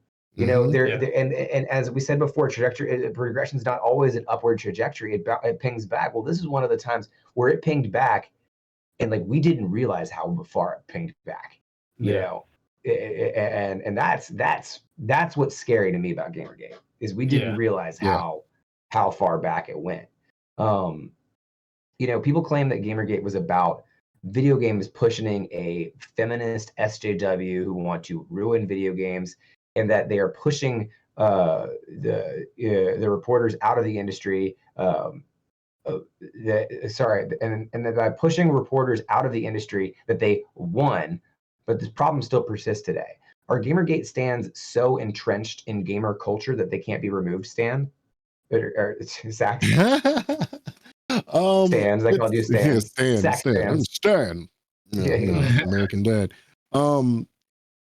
It's I'm going to say it like this. As long as POS people, you know, exist, and which a lot did and do in Gamergate, unfortunately, it's going to remain. And like, that's just, unfortunately, the nature of the beast. It's what, the better thing is, how can we better deal with that? Especially now that we know, like, it can be real. Like can really cause some physical damage, some actual trauma, like in a way that's dangerous, like showing up somewhere and, I don't know, getting into a place that honestly is the second most secure place in the country. It should have been able to do so. You know what I mean? So it's like, it's kind of ridiculous. But as far as, you know, can they be removed? Like, the optimist in me wants to say, of course they can be, you know, with enough hoorah for sure. But the realist in me is like, there's always people out here that are going to be extra and really, really, really strong in their convictions for what they believe is right, even though if what they believe is right is very, very harmful to other people. And they don't care that it's harmful to other people. So I unfortunately have to say no. I hate that. And I think that that's an honest answer, because, like, you know, saying yes, they can easily be removed makes it sound like it's something that's very easy to do or casual, but this is deep. This is deep now. And you know, I think, you know, what it makes me think of is the other day at one of my VODs, you can totally check it out. I don't want to call anybody out, but there was people in my chat were playing Unite, and someone was just saying the R word and in reference to mentally handicapped people, and I was like, hey, but we don't use that word. Like, cannot use that word on stream. And I had to like actually like correct them like vocally and say like, hey, can you not say that? And it's something that like that word is used commonly, and 9 times out of 10, if I say to somebody, I'll message them, DM them privately, like, hey, can you not use that word? They get it, right? Doesn't happen again. But this person was like being persistent and still like, well, I was, because you're streaming. Oh, but that word's allowed on stream. I was like, hey man, I just don't want you using that word around me. And I think sometimes it takes that confrontational aspect where you have to address it head on, where it's there, and not be comfortable with even some of the little things out there, and you have to draw some definitive lines. Is that using that a big, huge deal? Probably not, but I mean, it still is to, disabled people. If you're not considering all people, then you're not considering all people, Yeah. And so I don't know, that just stuff like that makes me think of that. And again, that is something that I felt like, is particularly that word is something that is a part of that culture, is that part of that toxicity that people just don't care. Oh, you suck, it's just toxic shit. Like they lose in a game, and the first thing they want to throw out is pejoratives, whether they be homophobic or racist or sexist. I mean, all of those. I know all of the sexist, homophobic, and misogynist pejoratives from Xbox Live lobbies. Like all of them, Yeah. And so like, I have to agree, Zach. I think it is pretty deeply entrenched, and the only way you can do it is by addressing it face forward. But I don't know if even addressing it face forward our entire lifespan is going to really get rid of it. Right. Yeah, no, it definitely just takes time, right? Like it's just one of those things where like you just have to be candid about, why something's wrong. And a lot of times, like you said, there's just, at the end of the day, there's going to be people who are just, they don't have any empathy, right? Like that's why, like, it takes someone unempathetic to send someone death and rape threats. Like that's just at the end, like that's a broken person, right? Like at the end of the, like, that's a broken person, and they're able to do that because they're able to do it under the guise of the internet, because it allows that space for it. There's no punishment, there are no consequences for it. They can do it anonymously, and and I think the only way you really combat it is you just go the opposite direction. What do they want? They want things to be white, cis, and male. Yeah. So you do the opposite. You go progressive, and you go as much. You give them as much representation as you possibly can till you just drown them out. Yeah. And that's ultimately the only way you combat that. You can't correct them, right? Like you can't correct them by saying, "Hey, this is wrong." No, you just put enough people around them that they hate, or let me phrase that. They hate themselves ultimately, right? Like this is deep rooted, so that's it's projection onto other people that they feel is like making them insecure, whatever the fuck. So ultimately what you do is you give them what they don't want. So it's like, oh, well, why, like, for instance, when everyone was complaining about that Battlefield, I think it was like Battlefield 1, there was a female soldier or something. Everyone was like, oh, well, that's not historically accurate. And then, I think Battlefield fired back like, it's a video game, dumbass. Like, the way you combat that is with progress. You just say, no, we're not going to tolerate your intolerance. We're going to give the right people a voice. Yeah, no, I agree. I think that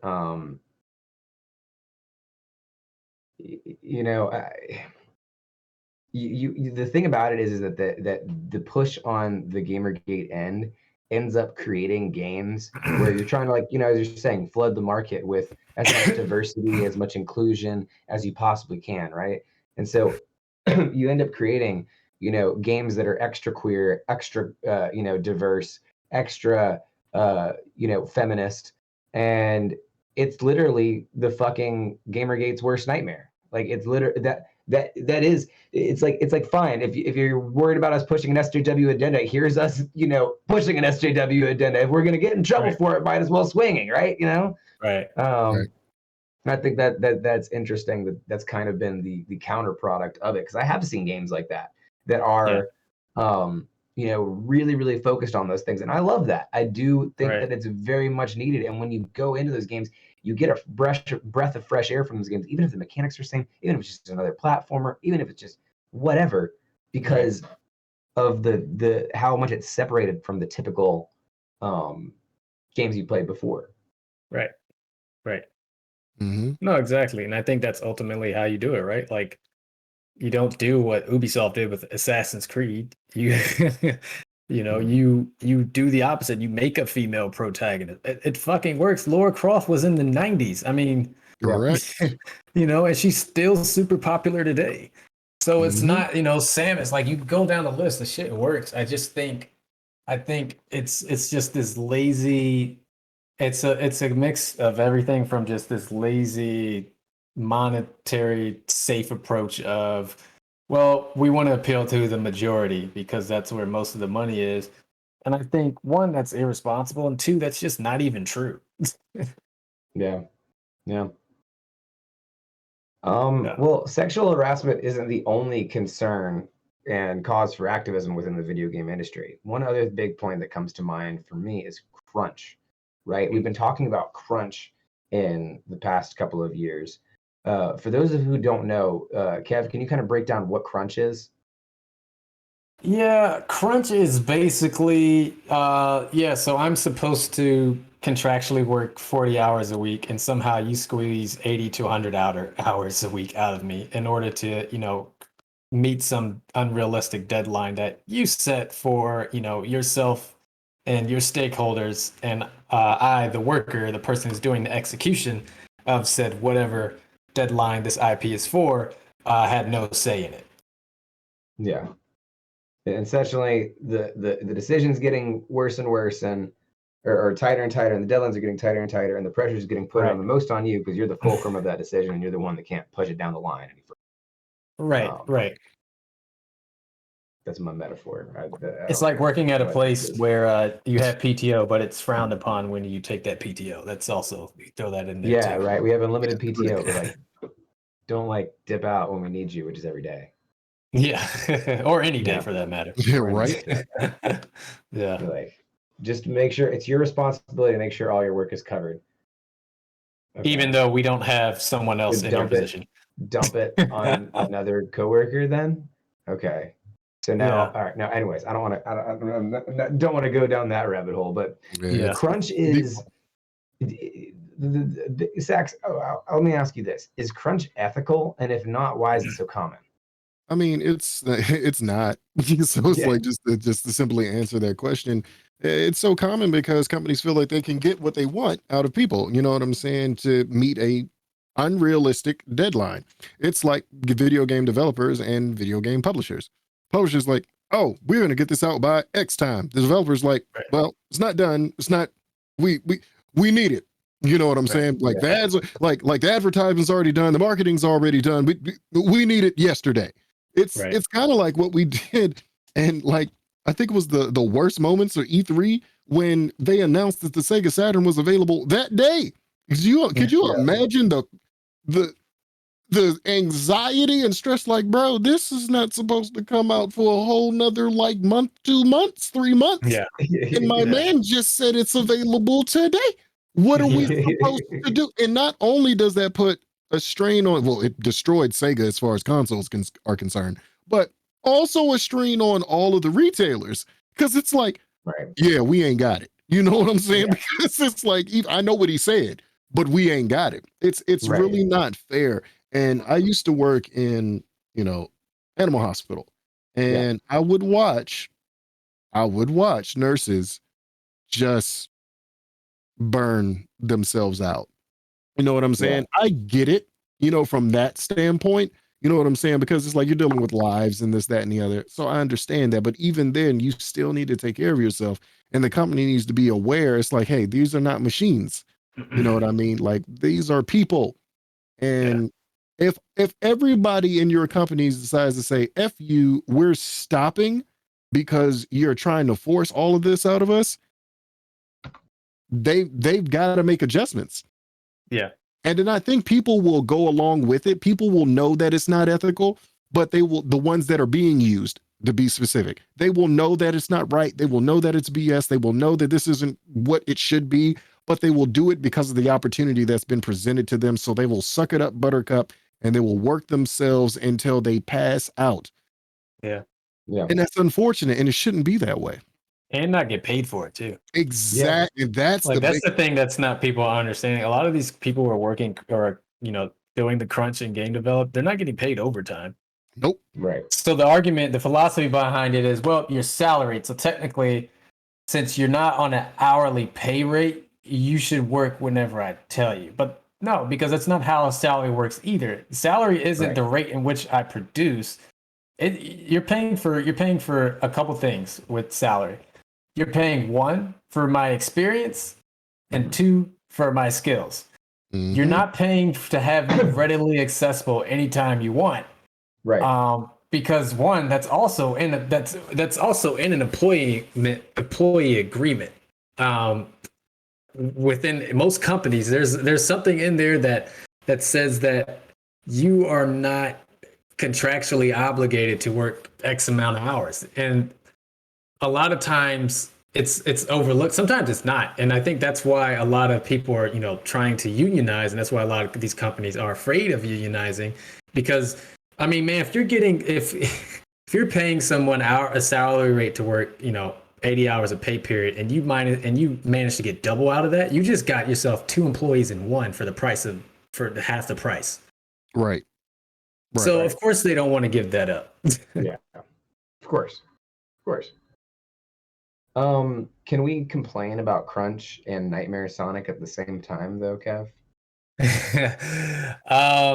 Yes. I think we can do it this way. We can do it this way. We can do it in the way that someone fucked up from the beginning by not hiring someone who knew anything about Sonic. Yeah, they didn't pay the right salary for the They didn't pay the right salary. Or you know what? No, you know what? Or you know what? I'm not even going to say that. You know who it was? It was the person who knew somebody about Sonic. They had the original design, the one that you saw in the final movie, but I guarantee you there were so many cooks in the kitchen, so many red tape that someone higher up, some executive who didn't know shit about Sonic was like, well, why doesn't he have teeth? Why doesn't he have 2 separate eyeballs? I don't understand.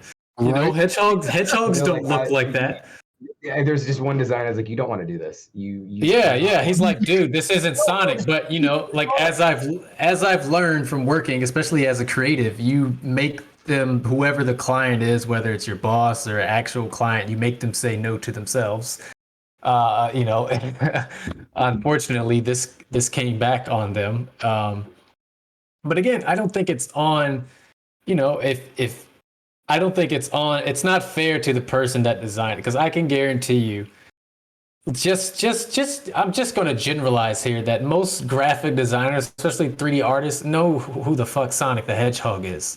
Like these people the person who did this probably designed Sonic exactly how you saw him. And then someone went back and said, no, this doesn't look great. And then they put it out there and they shed on it. Like, oh, can you go back and do the original design? That is probably super frustrating. What about you, Zach? Can we complain about Nightmare Sonic and the situations where we're like, oh, this doesn't look like this, or this doesn't look like that, and be critical of stuff like this while still being critical of Crunch and the stuff that takes it to get there? We criticized Cyberpunk for not being ready. Oh God. Oh yeah, 100%. So is that still fair to complain about that and Crunch at the same time?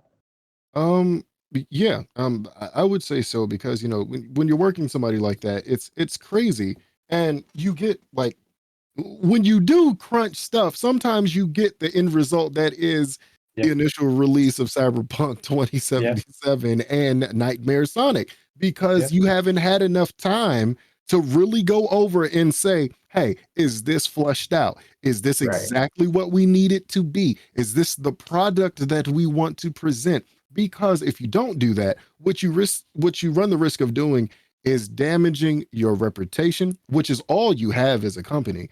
And once that tanks, people are not going to come to you. You're going to start losing revenue. You're going to have to start laying off people. And then you're going to have to eventually shut down because you wanted to be first at the party and you did it and you showed up and you looked like shit. You feel what I'm saying? It's like, you can't do that. You know what I'm saying? So it's good to let things take its time. I'm all for people like video game developers coming up and saying, hey, I got to push this back. Hey, I got to push this back. Hey, we got to push this back. I'm good with that because it's like, okay, that means when you drop it, it's going to be right. Yeah. You know, versus. No, I think, to basically second your point where it's like, yes, we can complain about both because ultimately the complaints are coming one from the delay and one from the finished product. Well, what causes the delay? Well, somebody up top said, you know what, we're probably decided on a deadline or a release date for something that, you know, they didn't even really consult with everybody else or set any type of realistic expectations and then put the burden on them to fit it out. And then we can also complain about the crunch because initially they have to crunch because of that dumb decision you made in the first place. I think it's just, it has to come down. Like, I think what helps, I think how we can help it is, you know, these companies, they're going to put out these realistic they're going to try to push, they're going to try and encroach on as many boundaries as they possibly can, right? And boundaries that speaking specifically of their employees. So what we can do is when we see delays, we can not like, at least how we can help is not complain. Is that our fault? No, it's not. But you know, it helps the people who are actually doing the work. It helps them out a little bit more because, God, man, I would never want to be a game developer. I would probably hate video games, to be honest. Like, that shit sounds fucking awful. So I think it's just right because it's like at the end of the day, you're the one who has more to lose. You have one, you're being told like you don't have an option. You have to get this shit done. And then two, if it sucks, it falls back on you because you're the one who made it, even though you weren't giving the resources or put in the proper situation to succeed in the first place. So I just think it comes down to, I think as a consumer, I think if we see delays, like I said, just, you know, take a deep breath, just know that this thing's not ready. It's not ready for a good reason. There's a lot going on that a lot of us can't see. It has, you know, there's no reason to pre-order anything anymore. So it's not like you're losing any money. You just got to be a little bit more patient. Yeah. So I think, right, because these companies are not going to stop setting high expectations. That's just what they do. They're going to try and do it every single time, all the time. And they're going to, I mean, we see this with Amazon. Why do you think you can order a fucking 12-pack of light bulbs and it gets here in 2 hours? You know, that's because they have a history of crunching their employees. Right. You know, so that stuff, like, there's no free lunch with this. Being in flasks. Yeah. Great as good. No. Yeah. No, I think that's a really balanced opinion on that. I think that there with everything there comes balance, and there with everything you got to think of these things ethically, and that, you know, when you're criticizing Nightmare Sonic, like, I think there are ways to criticize it that are fair.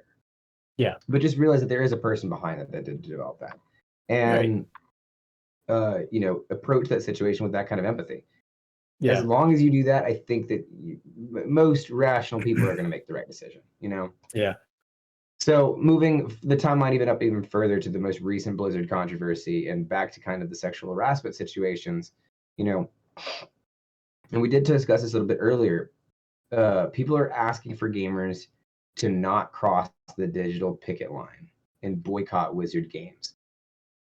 Is this feasible or productive, Sax? Is it feasible? The honest answer is probably not. Yeah. Is it productive in the way of trying to get Blizzard and Activision to take accountability for what they've done or what they have ceased to do, or what they refuse to acknowledge and do? Yes, because someone has to try to make them see in a way what you've been doing has been wrong. You know what I mean? Yeah. So like it's so to ask, gamers, hey, don't cross over and stuff like what we were talking about earlier.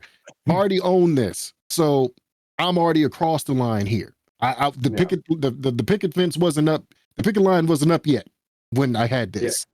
It's up now. So I'm looking at Overwatch 2 like, oh man, I really hope you get it together before you come out. I really, really do, because I really want to play you, but I really don't like how you're doing your people right now. And I will choose the people over you, Overwatch 2. And that's just where I'm at. Yeah. I think that, one of the big things to think about, people, we talked earlier about how we hate the term cancel culture because it's so demonized. And I think that that's valid. But cancel culture, as it's been demonized, is also a fundamental part of capitalism in general, right? Before, things were getting canceled for, situations like what Activision Blizzard is going through. Before that kind of situation, right? You had people that were getting canceled for, they didn't like the nougat in the Kit Kat bar versus its competitor. Like that was something that it was getting canceled for. It was losing sales over that. People were not buying it over that. It wasn't anything they said or did. It was something they put in there, And now that has come into something that is, sorry,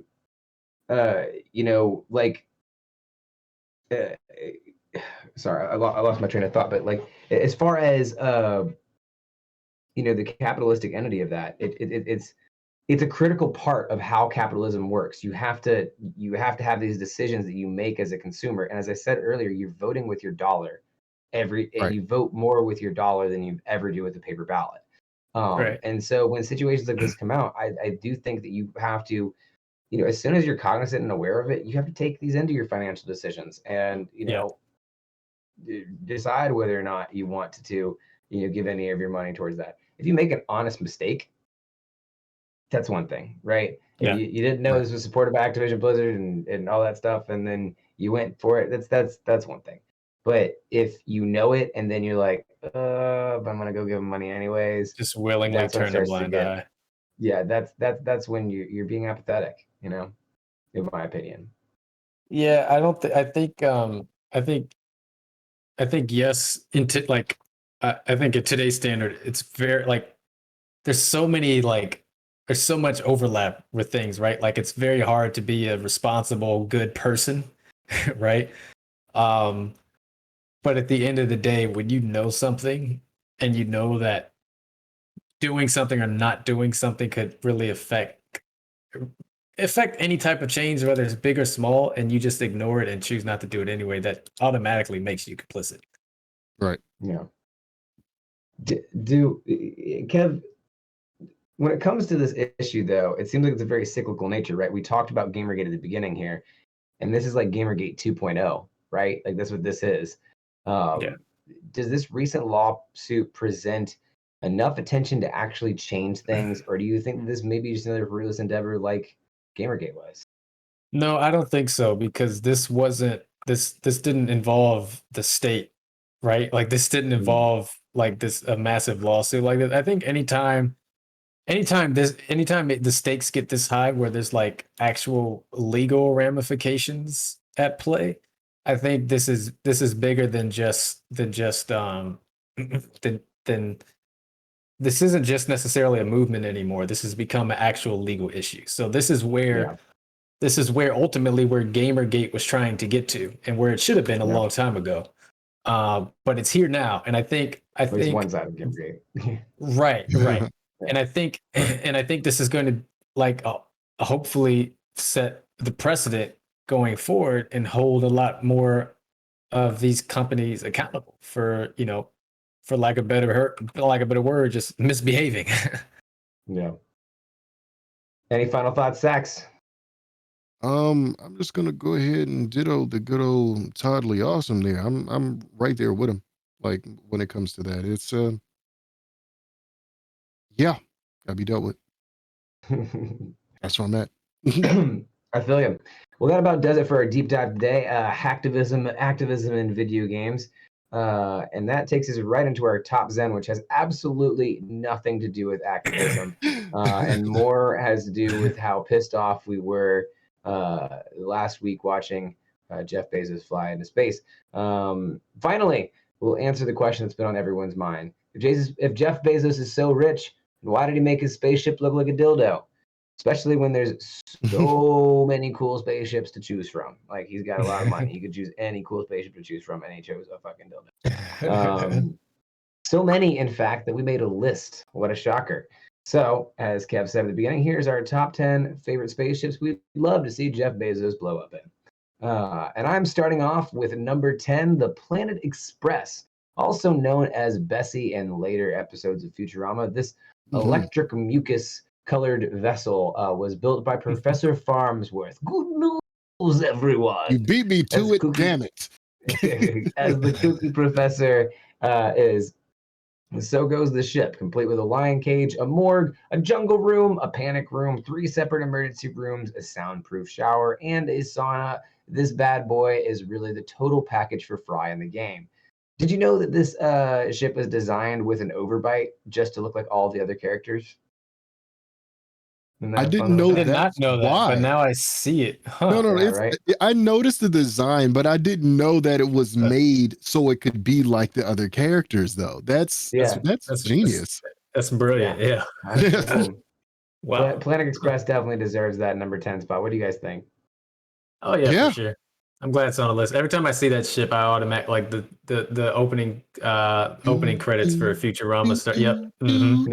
Yeah. Like a little cameo in the background they play every now there and it is. There it goes. Yes, love it. Yep.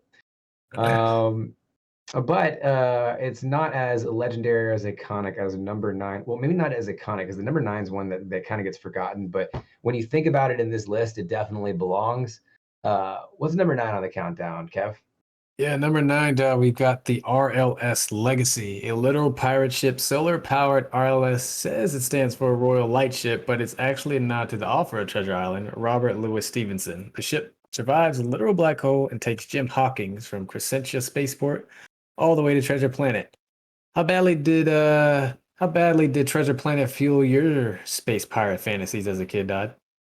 Oh man, big time. Big time. That was where I decided like where my ideal fantasy lore is. Yeah. I think it's so cool of the idea of a ship that sails through the space, like having solar panels as the sails, because you don't need to be aerodynamic in space. That's one of the big things. Like you need to be aerodynamic to be on land. But there's no air in space to be aerodynamic for. Right. So if you have a giant ship that you just pushing through space that's collecting energy from giant sails, that kind of makes sense in a way. It's actually a theoretical thing that some aeronautics engineers and physicists have thought about, where they use like sails, and basically the light, the photons from like the sun are just radiation in general, actually bombard the sails enough. So think of it as like space wind, if you will. And as you know, in space, an object keeps moving. It keeps moving forever until something else hits it. So you just keep gaining up speed and speed and speed. And that's an actual legitimate theoretical propulsion system that some scientists are proposing. I want to see it, dude. So yeah, it could be a thing. You're like on a ship, like, hoist the solar sails. Yeah, no, absolutely. Like, flying out. Yes, that would be so cool. I'm gonna play CFDs after this. I'm gonna play CFDs for sure. What if they did a space CFDs? That's what I want. I want that so bad. They talk about this Star Wars open world game, and I'm thinking. I guess that's kind of how No Man's Sky was trying to be. I don't know. Mm-hmm. Oh God, no! I'm good. I'm good. It's too overwhelming. Too much. I want. If there was one though where I got to sail like a legit like space ship like that, oh my God! Just take my money. Take all my money. Fucking sold. Yeah.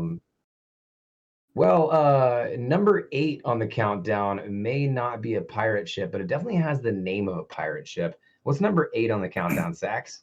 Number 8 on the countdown is the Heart of Gold, listed as the sleekest, most advanced, coolest spaceship in the galaxy. The spaceship could take any hitchhiker far across the galaxy, featuring the most unique features on this list, like the infinite improbability drive, the genuine people personalities that will have doors open with disrespect so strong that you'd fight the hinge. So, who is your favorite character on board, and why is it Alec Rickman and said robot named Marvin? Someone please tell me why. Yeah, I mean, Alan Rickman as a sad robot named Marvin is a pretty good pick. So yeah, I mean, don't think it is. also that's also not another non-aerodynamic spaceship. There, it's just a ball. And it's fantastic. Just look at it. I like the non-aerodynamic ones because I think again they're my favorite because you don't need that in space. I feel like you utilize more space if you had a round spherical ship, right? Yeah. Like as opposed to just like a triangle. I think so too. Yeah, I think there's several levels that you could have that you wouldn't be able to have in the ship structure. It doesn't look great. I'm not gonna lie. It's not like aesthetically pleasing, but it makes sense. It seems practical. Yeah, I feel like you got a lot of stuff on it. And it's the like the Dr. Seuss of spaceships, you know. There you go. Not just like the like, you know, you have stuff on Star Trek that's like just fantastical and whimsical and stuff like that, but like you don't have an improbability drive on something like Heart of Gold is just it's wacky and kooky, you know. So I think that's just a really a good pick for the countdown, honestly. Indeed. But not as good as number 7 on the countdown, and that wouldn't be we would be remiss if we didn't mention one of my favorite space pirates out there, Star-Lord, with the Milano. Star-Lord's original ship in Guardians of the Galaxy, and the one we see on screen is basically Peter Quill's Millennium Falcon, beat up and constantly shit on by the crew for being old and dirty, but still an absolute beast among the stars. Originally a Ravager, looting, and piracy ship, Quill has been piloting Milano since he was 10 years old, and it's actually named after Quill's childhood crush, Alyssa Milano. If you have, if you had a spaceship at 10 years old, what would you have ended up naming it? Oh man, oh god. If I was doing up the same thing, it would be either the Haley or the Williams.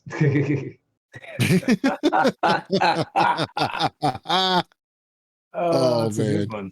I don't know. 10 years old, man. Or the Paramore would probably be the better name for the Paramore. Paramore, like great that too. The Paramore. Big facts. Yeah. Oh man, I'm trying to think. 10 years old. Who was my crush? Damn. I can't call it, Chief. I don't know. Oh, who you got? You got somebody. Who do you got? What would your ship be named? Oh man. I'm thinking so hard. I really know. The Lopez for Jennifer Lopez? I don't know, maybe. The Lopez? That's the classic ship name, I think. That to me is like if that's a ship that's gonna be like one of like Queen Amidala's ones where it's like the all chrome on the side. That's the Lopez. That's what I would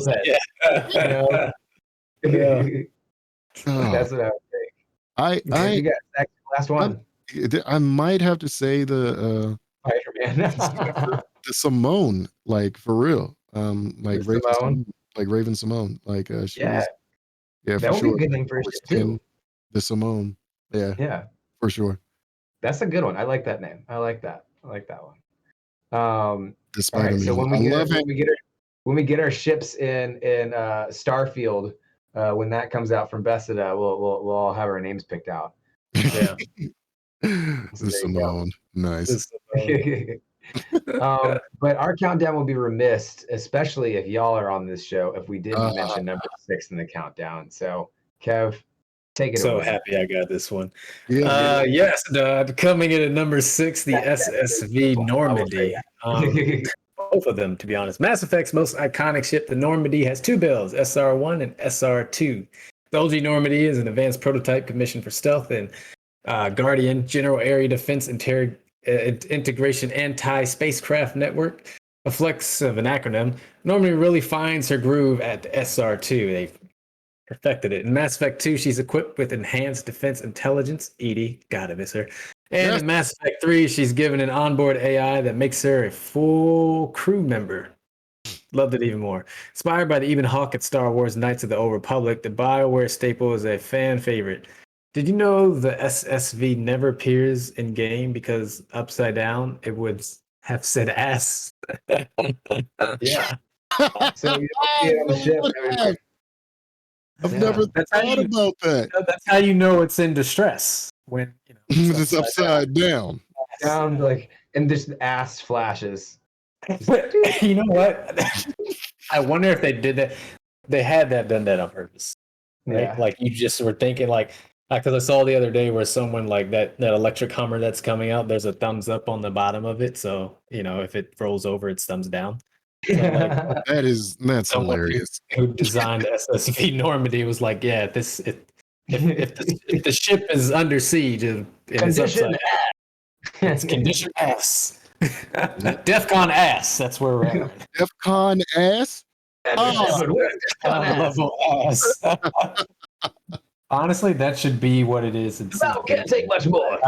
I vote that we have our call sign, the ass, the SSV, whatever. So that way, when we sink, it's ass. Situation is ass. Just or ass out. Condition is ass. All right. Well, we got Mass Effect in there, but we haven't hit the anime yet. So, Sax, what's number 5 on the countdown? Number 5 on this countdown is the Bebop. The Bebop is more than just the main ship in the Cowboy Bebop. It truly acts like a character on the show. When the crew suffers, so does the ship, falling into despair with dark and moody scenes. But when they're happy, the ship is raring to go, housing 3 fighter jets to fend off an enemy. A source of both rest and conflict, releasing its own villains. I see you, Crab Monster on the fridge, and helping Jet, Spike, and Gru escape any harm. It's no surprise the ship has such an iconic build, as it was originally produced with Bandai Toy Company as a sponsor or the purpose of selling spaceship toys. Unfortunately, the show's more adult nature had the toy branch running for the hills until their newly developed Bandai visual team stepped up funding. Tell me, do you think the cyberpunk space western would have been the same with the kids' market in mind? No, I don't think so. I think that why? Bebop's. I think Cowboy Bebop's style and everything. But that's a series that I need to go through. I've seen a couple of episodes, but I'm a huge sci-fi and space cowboy fucking fan, and a huge Steve Bloom fan, and I haven't finished Cowboy Bebop, so that's kind of depressing. But Cowboy Bebop is phenomenal. Yeah, I've heard nothing but good things. I mean, even when I love the intro to it. That even when you're starting to the bebop, I was like, I could hear the bass line going in my head, soundtrack. Already there, it's fantastic. It's so good. It's such a good soundtrack, but it's known for its grittiness. It's known to, where you see, them smoking on the show and and just, kind of having that rough grit to it. And I think that, that was one of the shows that went over my head as a kid. And I think that it's better off for it personally. What do you think, Jeff? Yeah, no, I agree. I think especially that genre, not even just that show for sure needed, room to breathe, right? To go where it needed, I guess, to really push whatever boundaries I think it had. So I think in just that genre in general, like cyberpunk space westerns, I think they have to be a little bit gritty, right? Because cyberpunk is usually in a dystopian, arena, so to speak. Usually gritty. It's very gritty. And you can't do that with a TV rating, what is it, Y7? That it's hard to pull that off. Nah. Yeah. That's why I was on Toonami. Unless you're in the 90s or 80s, then all bets are off. Yes, sir. Yeah. Perfect. Roger Rabbit was PG. Oh my God, Gremlins was PG. Yeah, no, we were correction from last episode. Sax pointed it out in chat, but we never pointed it out on the show. Who Framed Roger Rabbit is PG. We thought it was way higher level than that. No, definitely PG. Just an asterisk there. We got that one. But moving right along to the countdown, if we're talking about spaceships and you're talking about sci-fi and you don't mention Star Trek, that's a capital sin. So number 4 in the countdown is the USS Enterprise. First appearing in Star Trek in 1966, the USS Enterprise is a true icon of spacefaring television. With the helm being home to many, Captain Picard and Captain Kirk serve as our most iconic. A fully decked out home, the Enterprise offers a A unique solution for the campy episodes we love to see. The holodeck, where any crew member can travel to any odd place or time. Despite the Enterprise's countless appearances in TV, film, and comic iterations, the ship has only gone through 4 total redesigns, the first of which being in production when it was approved upside down. The first of which being in production when it was approved upside down, a decision that they decided to stick with. The most notorious ship in the Starfleet Command. What is your favorite moments on board, guys? What are your favorite moments aboard the USS Enterprise? It's always when Bones is like, "Damn it, Kirk! I'm not a physicist. I'm a doctor." You know, like that was always my favorite. But I think because I actually recently just went back and watched the new Star Trek movies, the ones with Chris Pine and God, I'm forgetting all their names. Anyways, yeah, those people and James Abrams did it.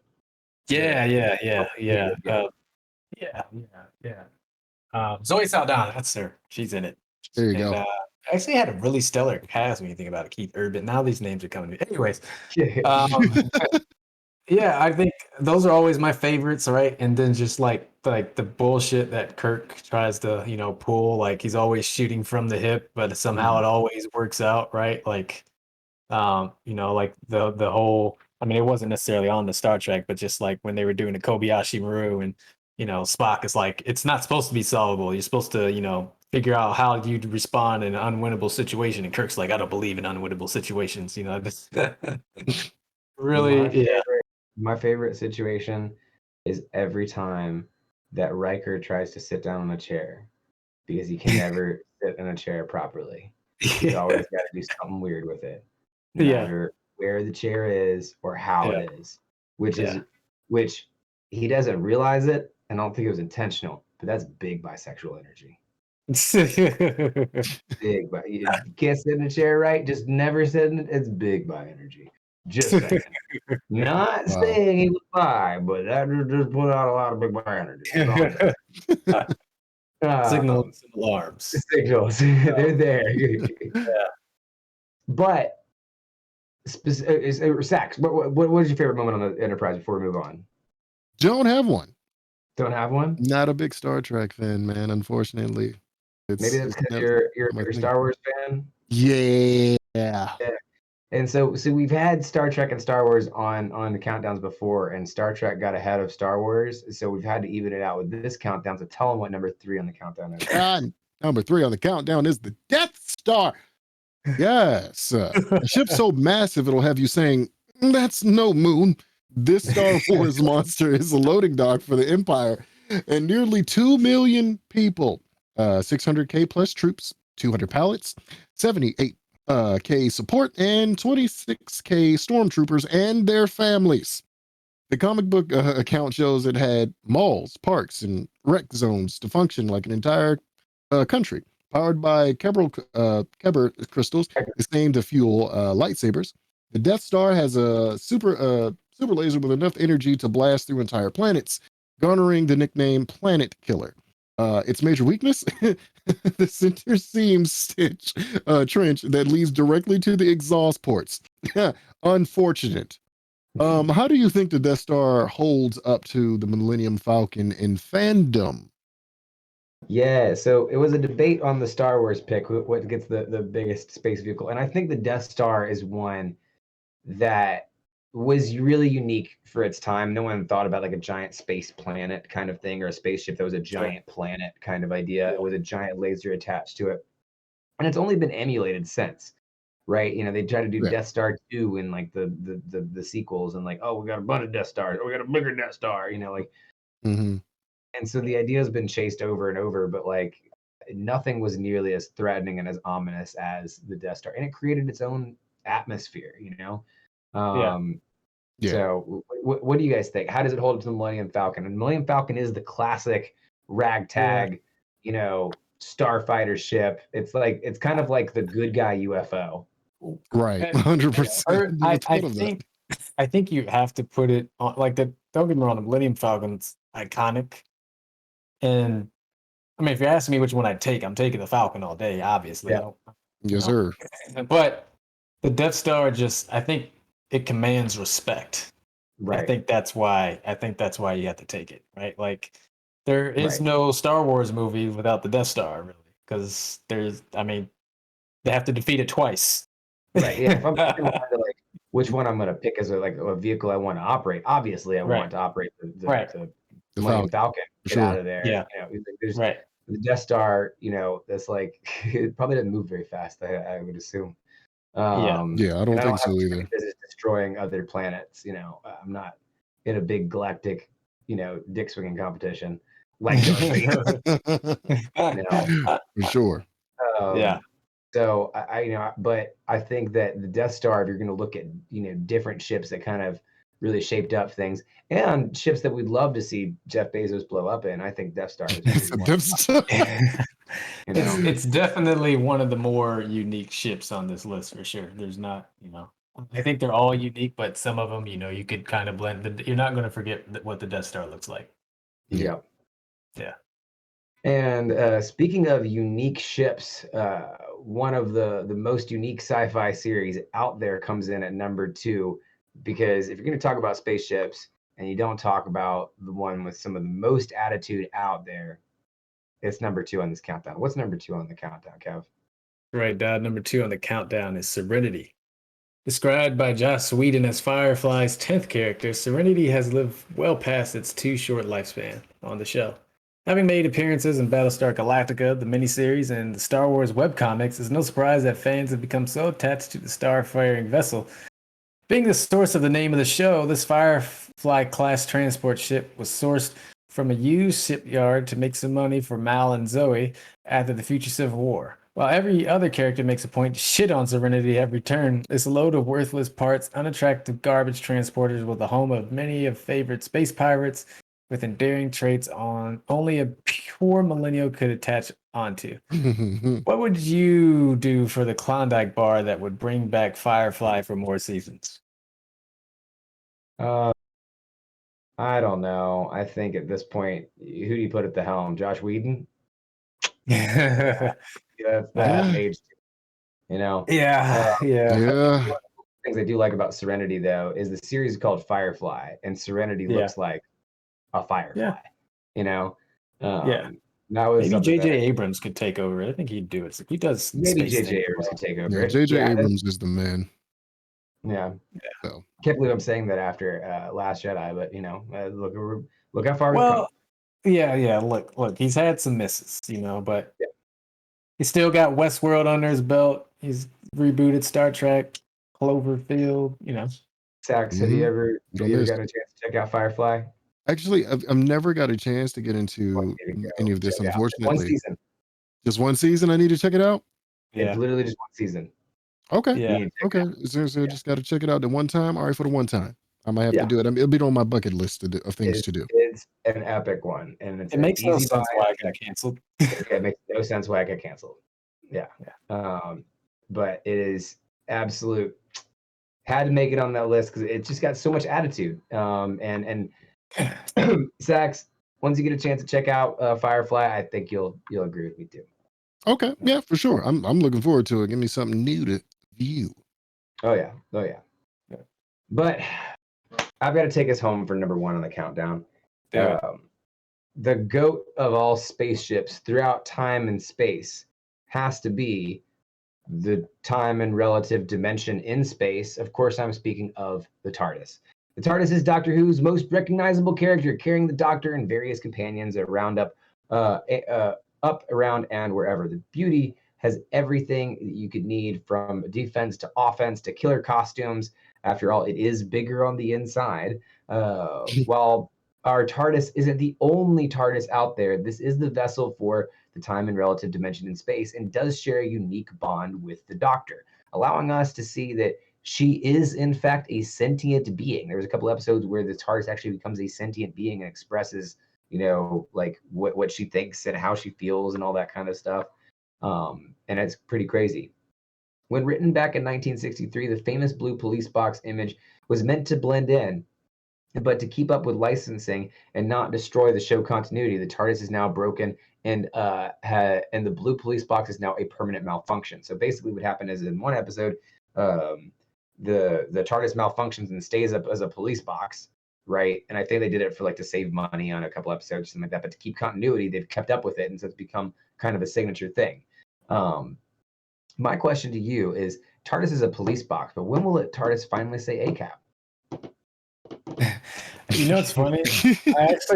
I actually read that, and they're planning to remove the police box off of it.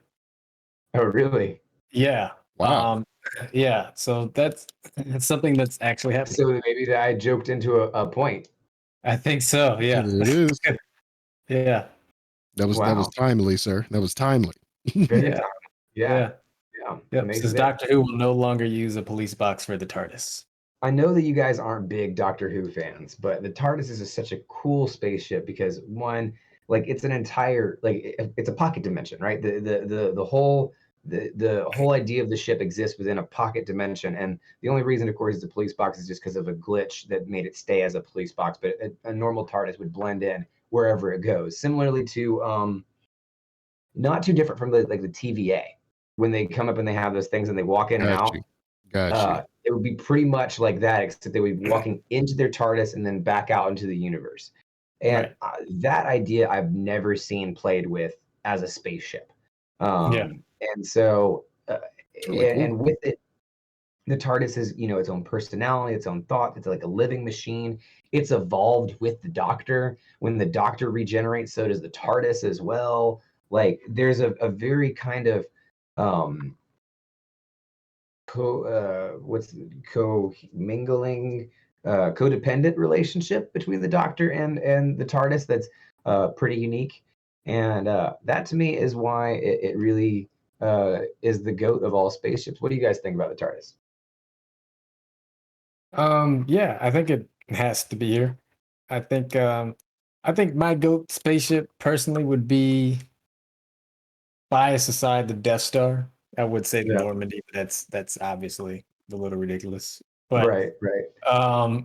Yeah, but I think I'm fine with it being number one. I think it damn sure deserves to be on this list, and I for sure think it's in the top 3 out of all the things we've named. Yeah, and we've left off some good spaceships. Yeah, we've left off some good ships, and I will second that. Like any ship that you can just step into and you're in a whole different place altogether, like that's actually freaking cool. That's something that none of these other ships on this list can do. It's cool, and I'm right there with Kevin. Like the GOAT ship for me is the Normandy all day long, but it can't do that. You know what I mean? That would have made things so much easier. It would have made things so much easier if we could do that, but unfortunately not. But yeah, this seems really cool. Yeah. The TARDIS is hands down one of my favorite spaceships out there, and that's why it made number 1 on the countdown as one of our greatest. So some notable. We did leave off some here, so we do have some honorable mentions. Lobo's Space Hog almost made the countdown. The giant space motorcycle across space. One that I wanted to see. That's funny. Samus Aran's gunship, the Great Fox, the Wave Rider from Legends of Tomorrow. That's like a time traveling Millennium Falcon. Pretty cool. Yeah, basically. Mm-hmm. Any honorable mentions that y'all want to mention?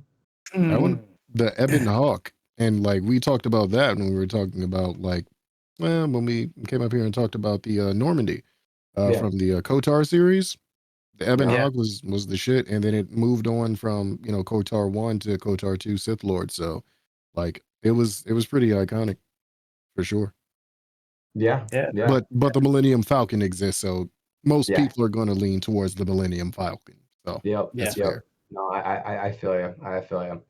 Well, that will do it for our show. Thank you guys so much for tuning in and hanging out with us today.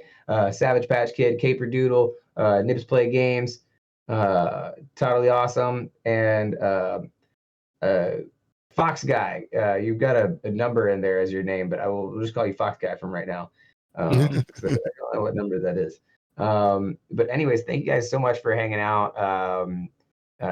If you liked anything you see or hear on the show tonight, be sure to share, comment, subscribe, tell one of your friends about the show. That's the best way that you can help us out, is by spreading the word. If you're watching us on YouTube, drop a comment, tell us what you thought, give us your opinion. We'd love to hear it. All that good stuff. Oh, and thank you very much, Littlest Nelly, for all your contributions to the list and helping with us today. And SAG Gaming, thank you for coming in, hanging out with us as well. We appreciate it. Big shout out to our moderator, Littlest Nelly, and our video producer, Cape, and all of our followers and everyone for the support. If you're looking for any of us, if you want even more of us, you can find me at Respane on Twitter and Twitch. Kev, where can they find you? Totally awesome. And Sax, what about you? Find me on Instagram at Javen Shepherd and find me on Twitch at _fattest_Sax. Yeah. All right. That'll do it for the show. Thank you guys so much. We'll see you guys the same time, same place, probably 2 weeks from now. But right here on Geeklife Live.